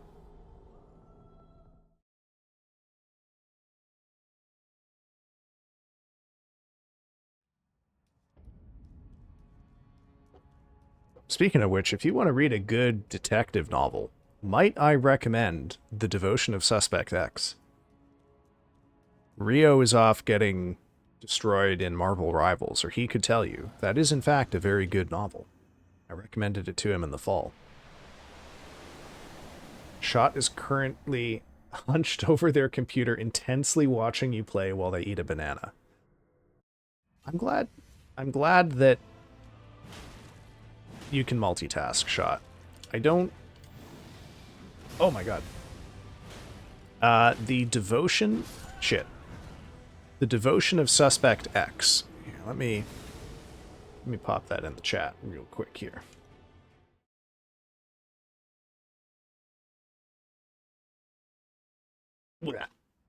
Also, Shot and Venom, I don't know if you saw, but we got to our goal, $150 for Trans Lifeline.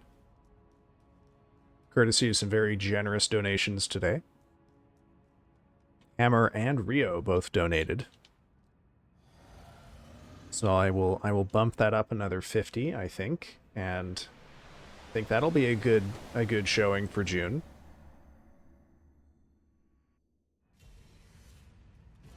Ooh.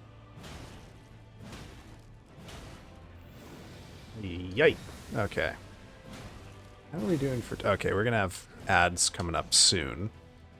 Whoop. Oh, come on. That one attack is like 90% of my fuck-ups. Well, okay, I mean, fuck-ups that don't immediately kill me. Okay, one more pull. One more pull, and then we'll go for a break here.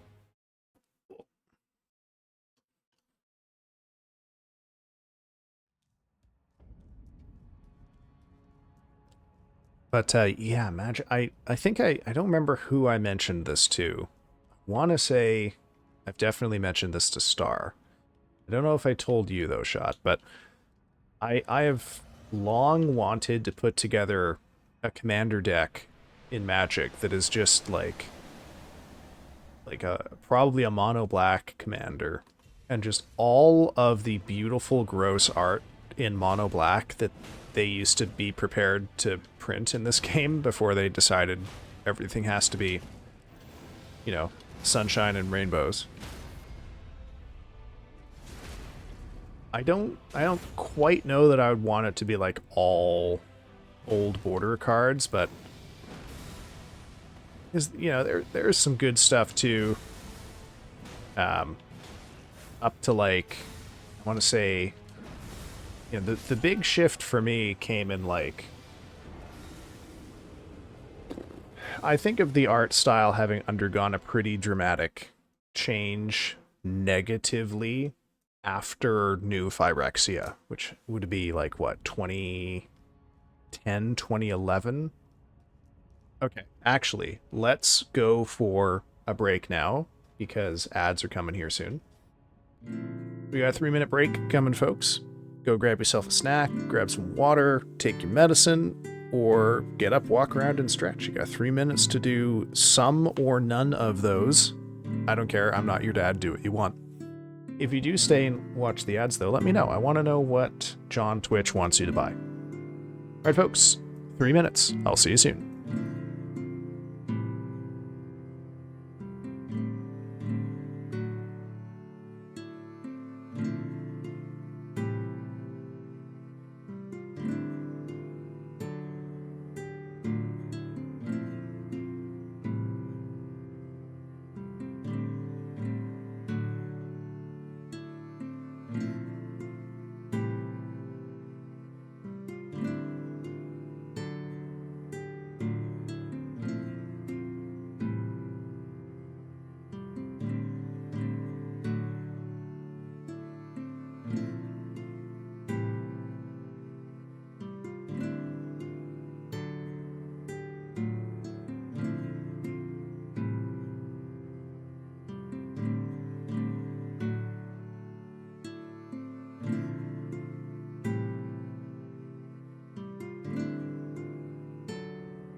Okay. Okay. I think we're all good on the waterfront here. Oh, you know what? I just just realized what I didn't do was go get a new glass of water to replace the old new glass of water that I spilled all over the hallway. Oh, well, I'm sure it'll be fine. Where, yeah, yeah. Yeah, so I would, like, magic art, by which I mean art for Magic the Gathering. Like, obviously there's still a lot of great art that comes through, but the, like, tendency, the overall pattern that you can observe has been, to my mind, like, in a downward trend since, like, 2012, 2013. I don't really know why that is. I have to imagine there was some direction to, like, make it more marketable, but oh well. Clearly I have some reading to do on the history of Magic the Gathering. But I would want to, for this history, I would want the main events in it to be like, how are the artists getting their contracts? How are they getting direction? What's the process like for getting art approved? And, you know, what's the pay looking like? These are the kinds of questions I would want to see laid out to understand the history of Magic the Gathering art. You know, I know there's been at least 2 big scandals in Magic's history about how they do these contracts. One of them was fairly recently about how art produced for the Universes Beyond sets was resulting in reduced royalties for the artists because of licensing issues. And then I know they had another one back in the, I want to say, late 90s, when they changed how royalties would work for art that was commissioned after a certain date. There was the old contract problem.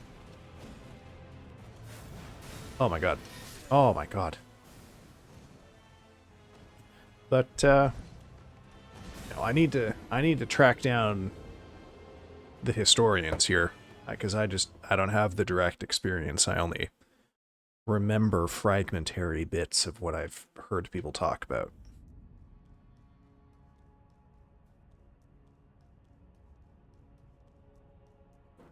But yeah, I think, you know, for me, I would want all of the gross, horrible art that you can find in mono black in my commander.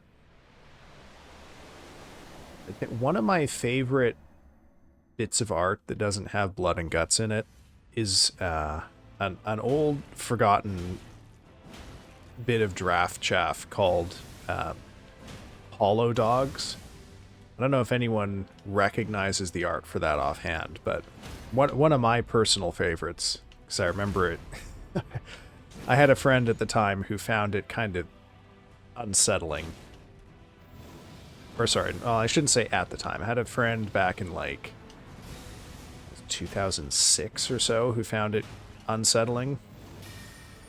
And I never really understood it. It just seemed like pretty remarkable horror fare to me. But clearly something about it has clicked. I appreciate it a little more in the intervening years, but I think maybe that appreciation is hollow in that it is kind of nostalgic just for the art style rather than necessarily what that particular artwork actually offers anyone in its specific content, I suppose. You know, it's just a spooky looking dog. I hope it's Hollow Dogs. I'm thinking, fuck, would it ever be embarrassing if I've misremembered the name of that card?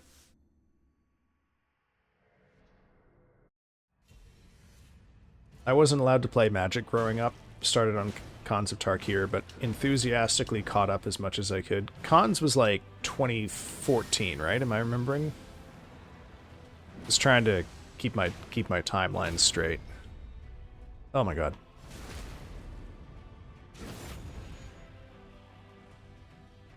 Oh Jesus. Oh, it hurt. Oh, I lost him. Can't believe I lived through that.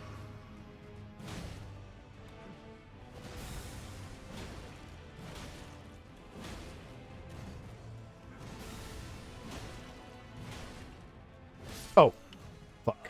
Oh, I ran out of stamina. Goddamn. Yeah, 24. Hey, look at that. I managed to remember.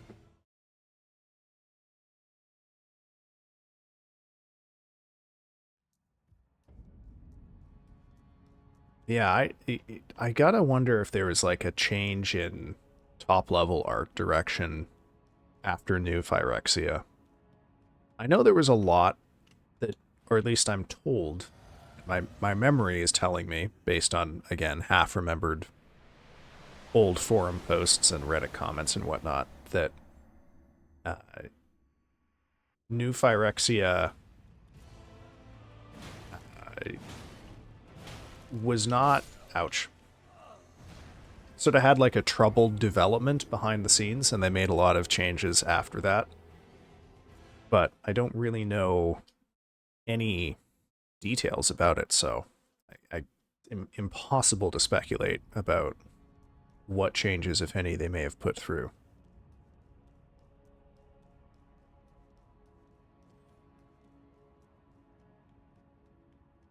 Reminds me, I gotta schedule my commander pod too. Fuck, that's gonna be a Saturday coming up here soon. Daikon is still gone. Okay. Daikon is in my commander pod, that's why I was asking. I guess he left to go do... Oh, fuck. He left to go do reading like an hour ago. Only have 3 commander decks, but if we really do start playing, I'm sure I'll go crazy making them again. See, I don't...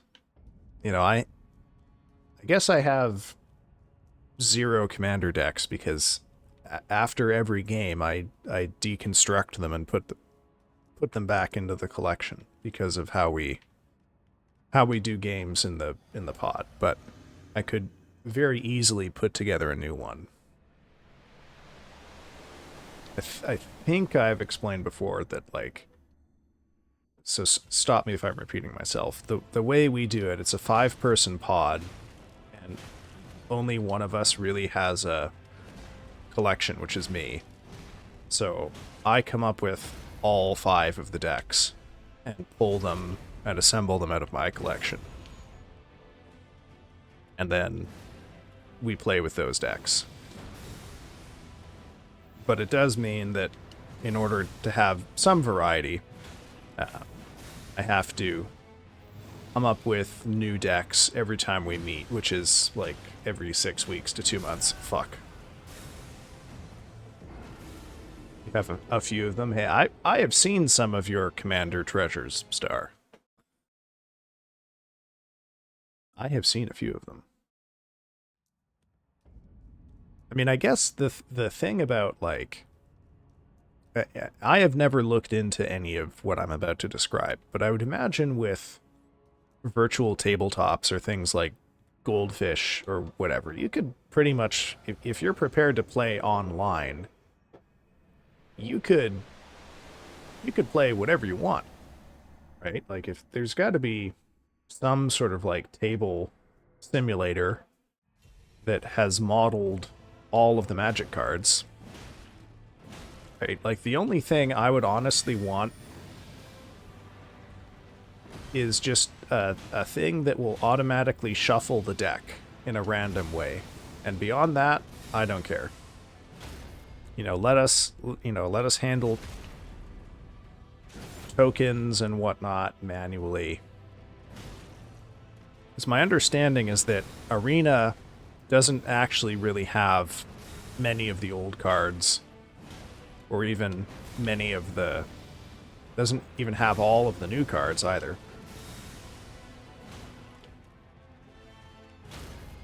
Like, I remember, and what was it? I asked someone to They had doubling season, but not the other one that did token doubling.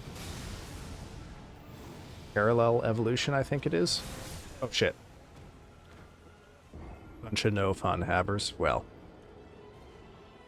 All I can say is I'm really glad I missed the time when they had that. There was like a couple years where there was an unset in modern or something.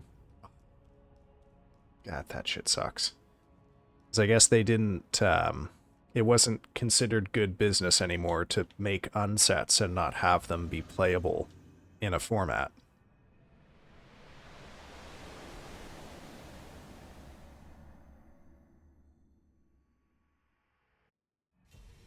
But, I mean, the thing about that is now, you know, 3/4 of the sets that they produce for standard are just unsets, but in universe, so kind of doesn't matter anymore. You know? Like, one of the sets they released last year was magic characters, but they're all detectives. And then the one after that was magic characters, but they're all cowboys now. Which is basically just like an unset. And that's now magic. So the distinction between an unset and not unset is gone.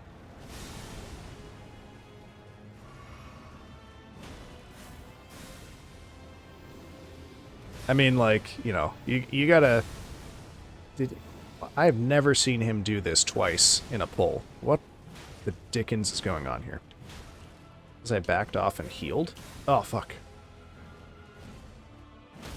Oh, that was a slick dodge on my part. Yeah, play our decks and remember the good times. I mean, the thing is that they're... Oh my god, Radagon. Why? It's not like there's not fun cards still being made, or good cards, or whatever. It's just that they're surrounded by crap. So, like, for me now, my experience of buying Magic cards is I wait 3 weeks and I buy, like, the 10 singles I can tolerate from a release. Or maybe some basic lands. What I absolutely never do anymore is draft. Or buy boxes. Because so much of the crap is, yeah, just Fortnite shit, right? And I don't want that.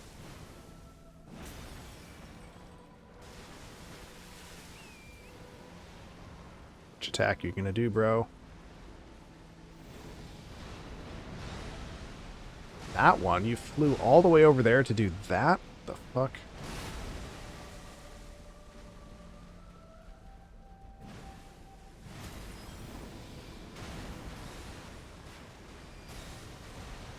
Alright. No! Shit.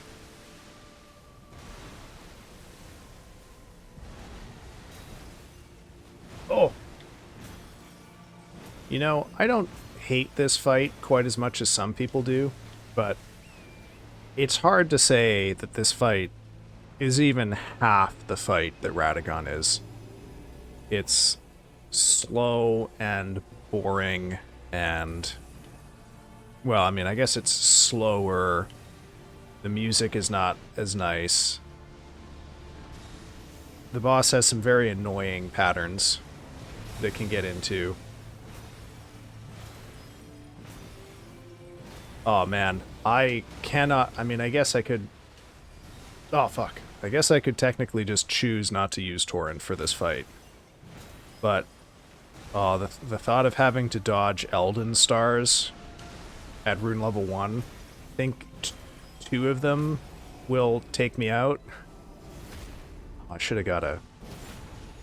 Oh, this is bad. I don't want to kill this boss when I took a hit. Uh-oh. Speaking of bad.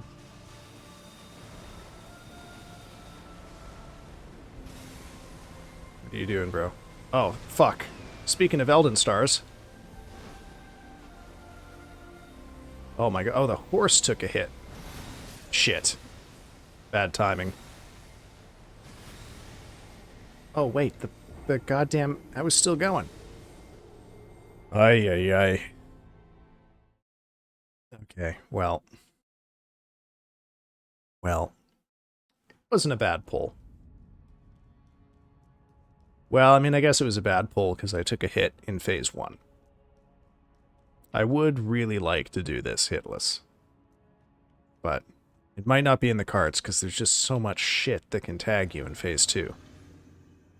But I really should not be taking any hits in phase 1.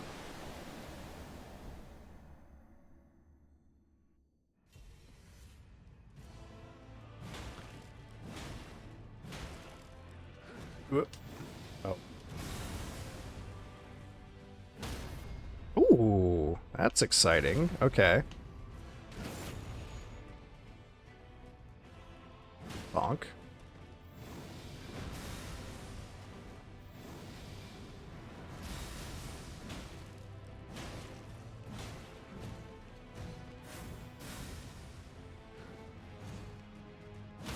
Ah, gotcha, you son of a gun. I gotta get a little more creative with my dodging here.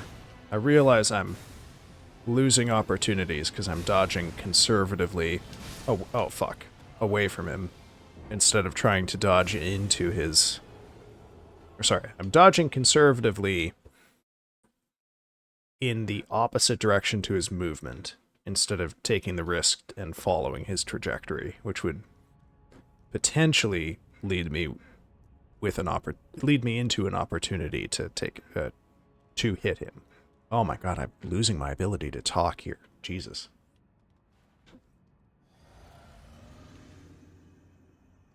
Well, I should have mentioned this actually, like, 2 hours ago when there were many more people here, but I am looking at the weather forecast and noting that it's probably going to be pretty hot here, not next week, but the week after. And this leads me back to my plan that I developed a couple of months ago to potentially use the heat of summer to experiment with sorry, trying not to dodge into the explosion of those spears afterwards. Shit. To experiment with some morning streams, which I normally don't do, because I like to be a good boy and do my hard work in the morning before I have my relaxing work, streaming in the evening.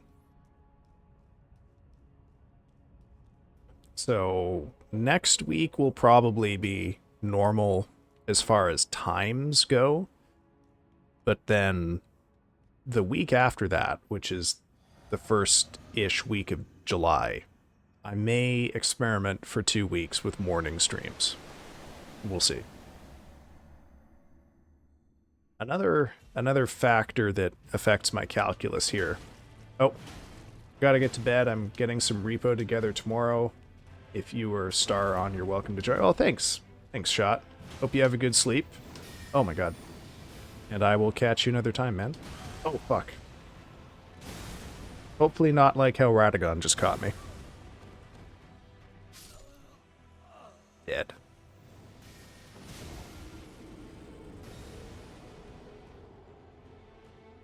Thanks for coming by, man. Good luck with Radagon. I appreciate it. Hopefully I'll get this guy down on Wednesday. I don't know if it's going to happen tonight, because I can feel that I am fading here. Alright, I'm actually going to go get that replacement thing of water right now, since I never did actually refill my cup after spilling it. I will be right back. Oh my god, let me mouse over here. Be right back, folks.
Alright, I am back with water that's not on the floor this time. Chat, you won't believe what happened. Some kid fell down from the complex's roof and landed in the fire escape right outside your window. Jesus fucking Christ. Got off with only a fractured hand. Holy fucking shit. Well, I am glad to hear the kid didn't get hurt that much. Damn, that's a hell of a way to... I guess for you would be to start the day. God damn.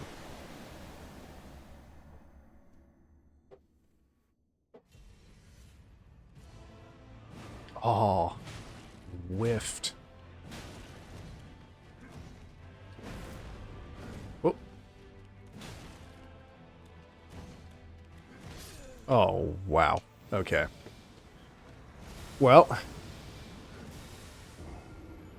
mean, I would ask what the kid was doing on the roof, but I guess kids do silly shit on roofs all the time because they're a fun place to be, I'm told. I don't hang out on roofs all that much.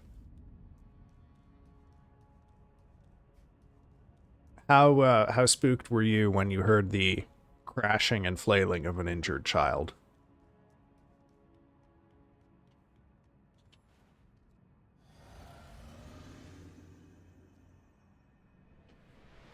I heard such a loud crash I almost shat myself, and I looked outside to see this boy was crumpled into a ball crying. Aw.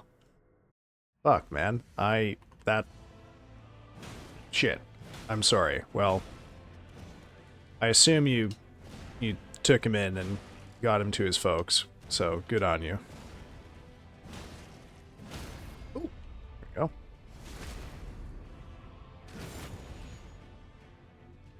I can't say I've ever had to abruptly take responsibility for an injured child who isn't one of my own siblings. I recognized the boy, so I ran down to call his moms, and they both came running. Oh! Well. At least they were both home. Oh, shit. Oh. So good at this attack last week. Now I've completely lost my fucking mind.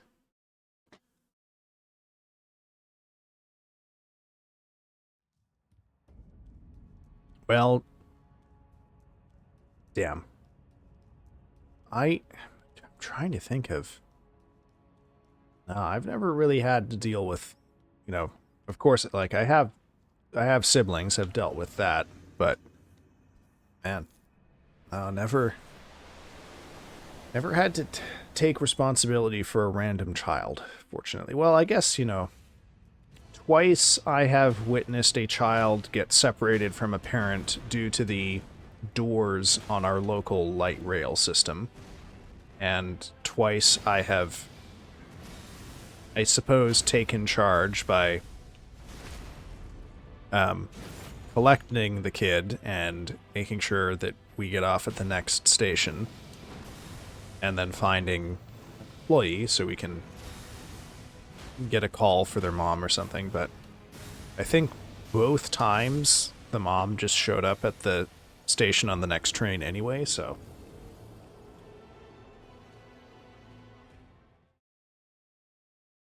Certainly not as high stakes as that's for sure.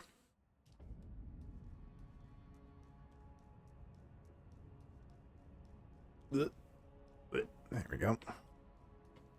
Hope that neck crack didn't make it out into the airwaves.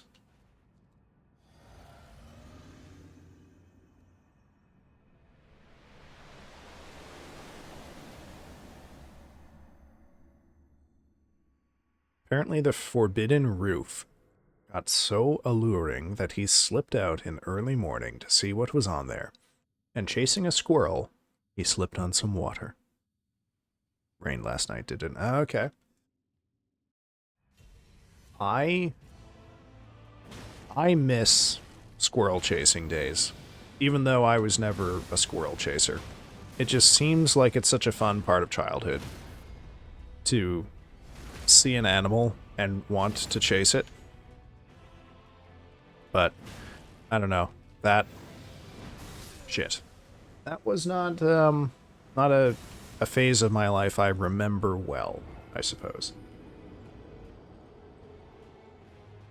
How old are we talking? Like, is this kid a barely not a toddler? Like, 10? What? Yeah, I'm really showing how much I know about kids there, I suppose, by thinking that a 10-year-old is out chasing squirrels early in the morning.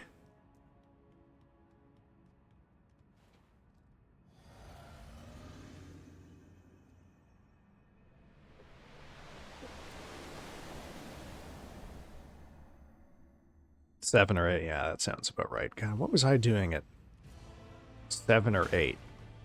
Oh, I know what I was doing at 7 or 8. I was going to wax museums and having my life changed. He's in the 2nd grade, that's all I know. Gotcha. Well, glad he landed high up, I suppose.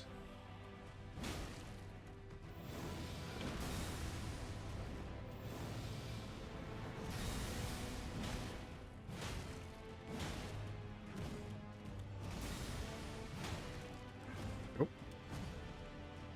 Whoop. Okay.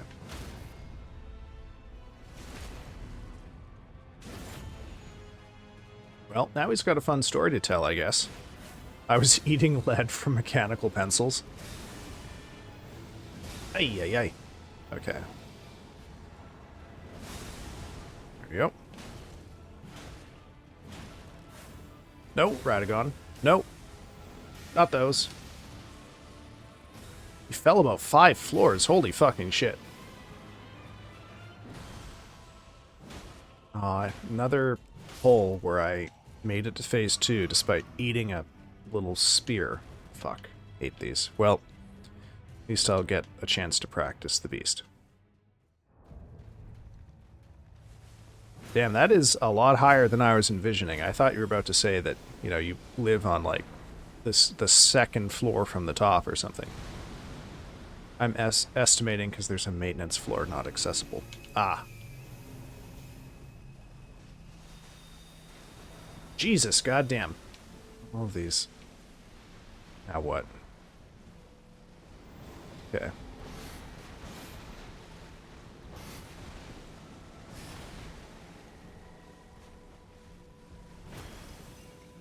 Sorry.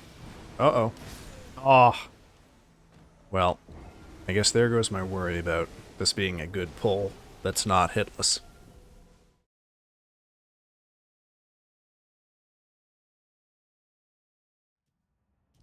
You know, you hear a lot about how kids are made of rubber, but I don't know if that applies to 7-year-olds.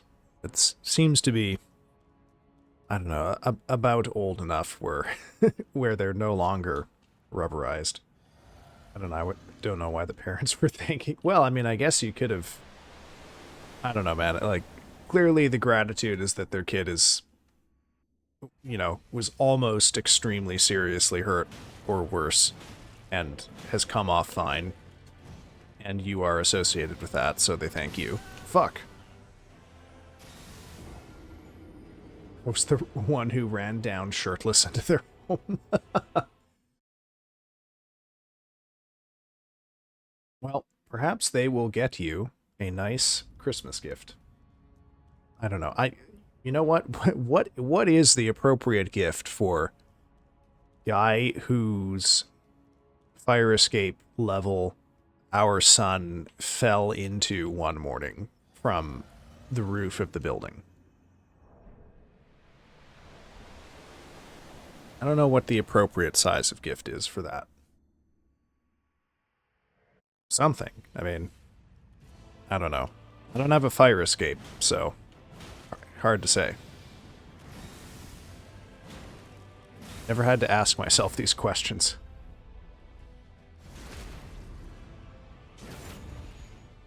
How many tarantulas would you consider an adequate gift in this scenario?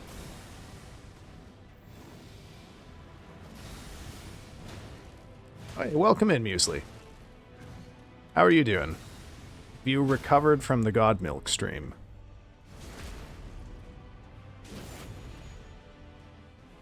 What is the gift card for thank you for having the fire escape we all have?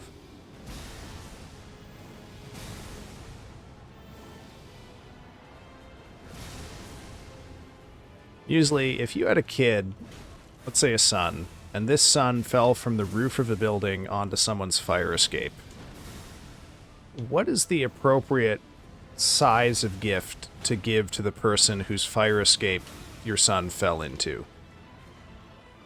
Oh, damn it. Mentally, I think I will never recover. But I'm doing okay, just a bit stressed because I can't fit my stuff into my back. I'm sorry? Do you mean pack? Are you packing stuff? It's an older building I'm living in, so the fire escape stairs are still a metal staircase on the outside of the window. Well, admittedly, that's sort of what I had envisioned, but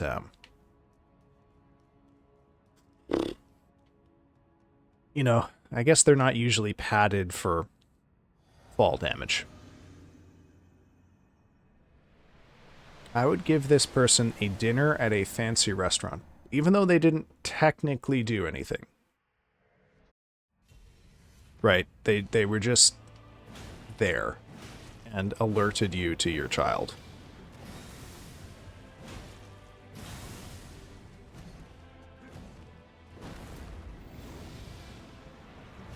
You gotta get a wife. Just so you can earn this dinner. Alternatively, Noir, you could get a quote-unquote whatever. That also seems to be an option here.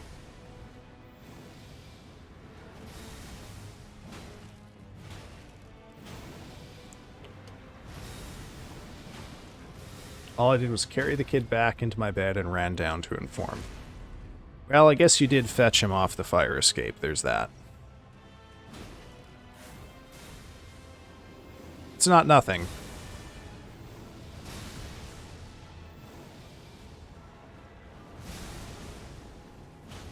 Oh, I gotta remember to start heavy attacking him at the end of that.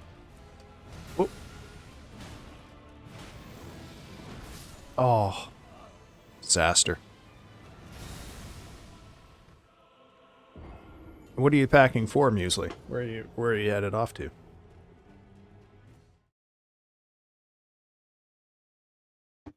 Yeah, I don't know either. I think a good meal at a restaurant. Sorry, let me reframe. A meal at a good restaurant seems to be a appropriate one. You're leaving Canada? Fucking hell. Where to, if you don't mind saying publicly? Oh, speaking of fire, Jesus H. Now what? Oh. Well. Safe travels, man. That's gotta be what, like a 9-10 hour flight? Just in airtime, not factoring in stopovers. Oh shit. Oh, I ran out of stamina.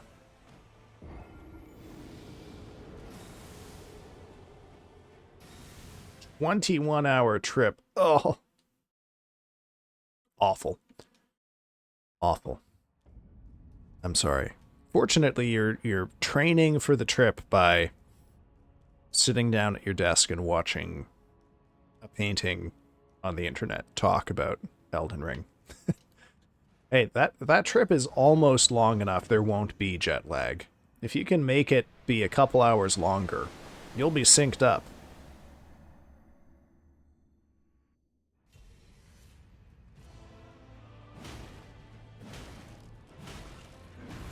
That's what I did the year that I went to London, is I just sort of, in the 3 days before I flew, I force adjusted my sleep schedule so that I was sleeping on relatively normal hours in London time. It worked out all right, actually. The first day was a bit of a mess because the flight was a bit of a mess, but definitely helped. The adjustment once I got there was pretty minimal. You arrive around 9 in the morning, so it's gonna be fucked. Ah. Sorry to hear that, brother. good luck on your adjustment. I hope you at least have the first day without many commitments, so you can take it a little easy.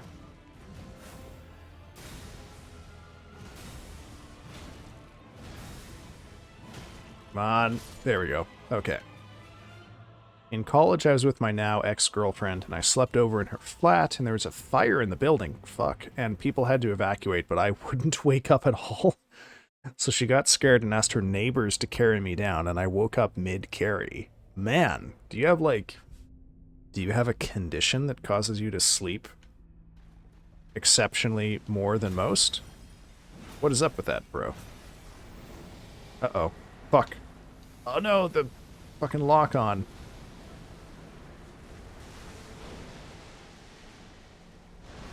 Wasn't a big fire? Well, that's a relief. Oh. Oh. Man.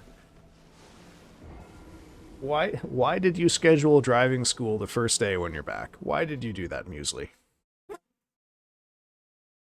You gotta be nice to yourself.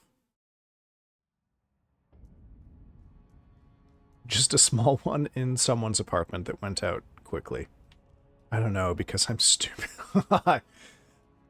No, I don't think you're stupid, Muesli. I think you did not... I don't know. We all forget stuff that in retrospect should be obvious, but now you know. Don't pack your itinerary the first day after a long trip.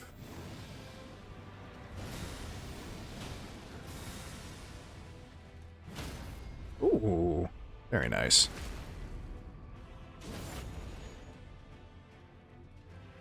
When I went to London, I had this cunning sleeping plan that kind of sort of worked, except that there were huge delays on both flights, because I had to fly to another city on this side of the ocean, and then fly from that city direct to London.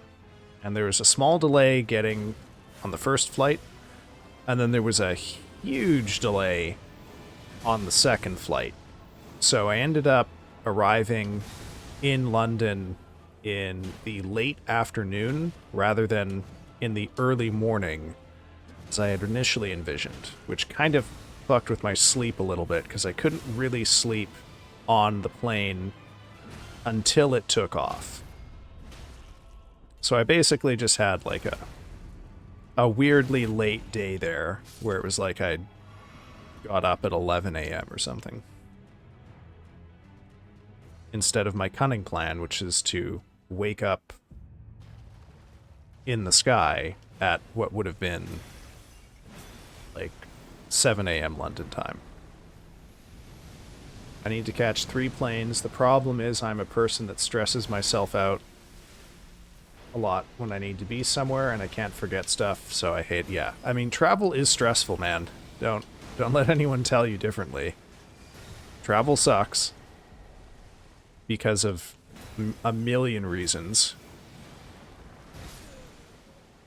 And that's to say nothing of the stuff that can come up that you have no control over, so...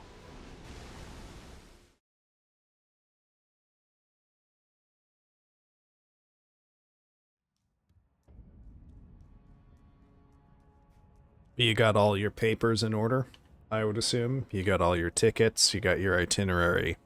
It's just packing left for you now?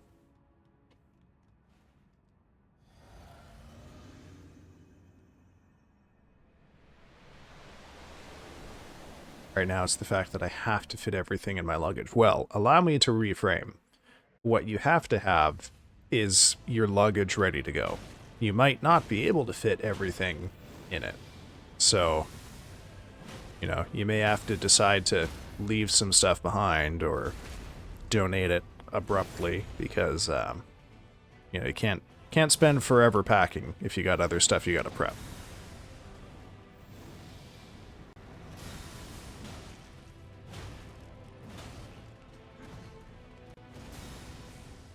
Oh, why did I jump? Oh, it worked, though.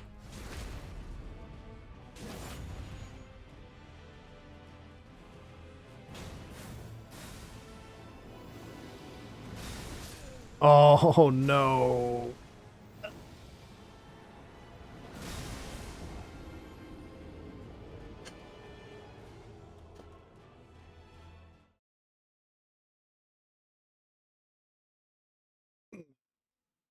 All right, folks, I think I'm going to call it a tiny little bit ahead of time here because I am pretty tired. Got up early this morning, had a busy day beforehand. We're pretty close to ending time anyway, so.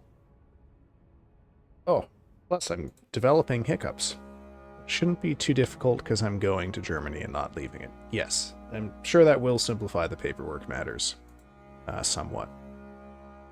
Okay, what do we got here? We got not too many on us here, so let's see who we can raid who's around similar size. Who is on? Is on. All the way. Why does it not automatically sort by size of viewership? We got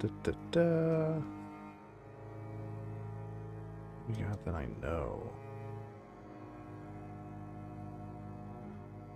Okay, we can go say hi to Andrea this evening. I think that's what we'll do here.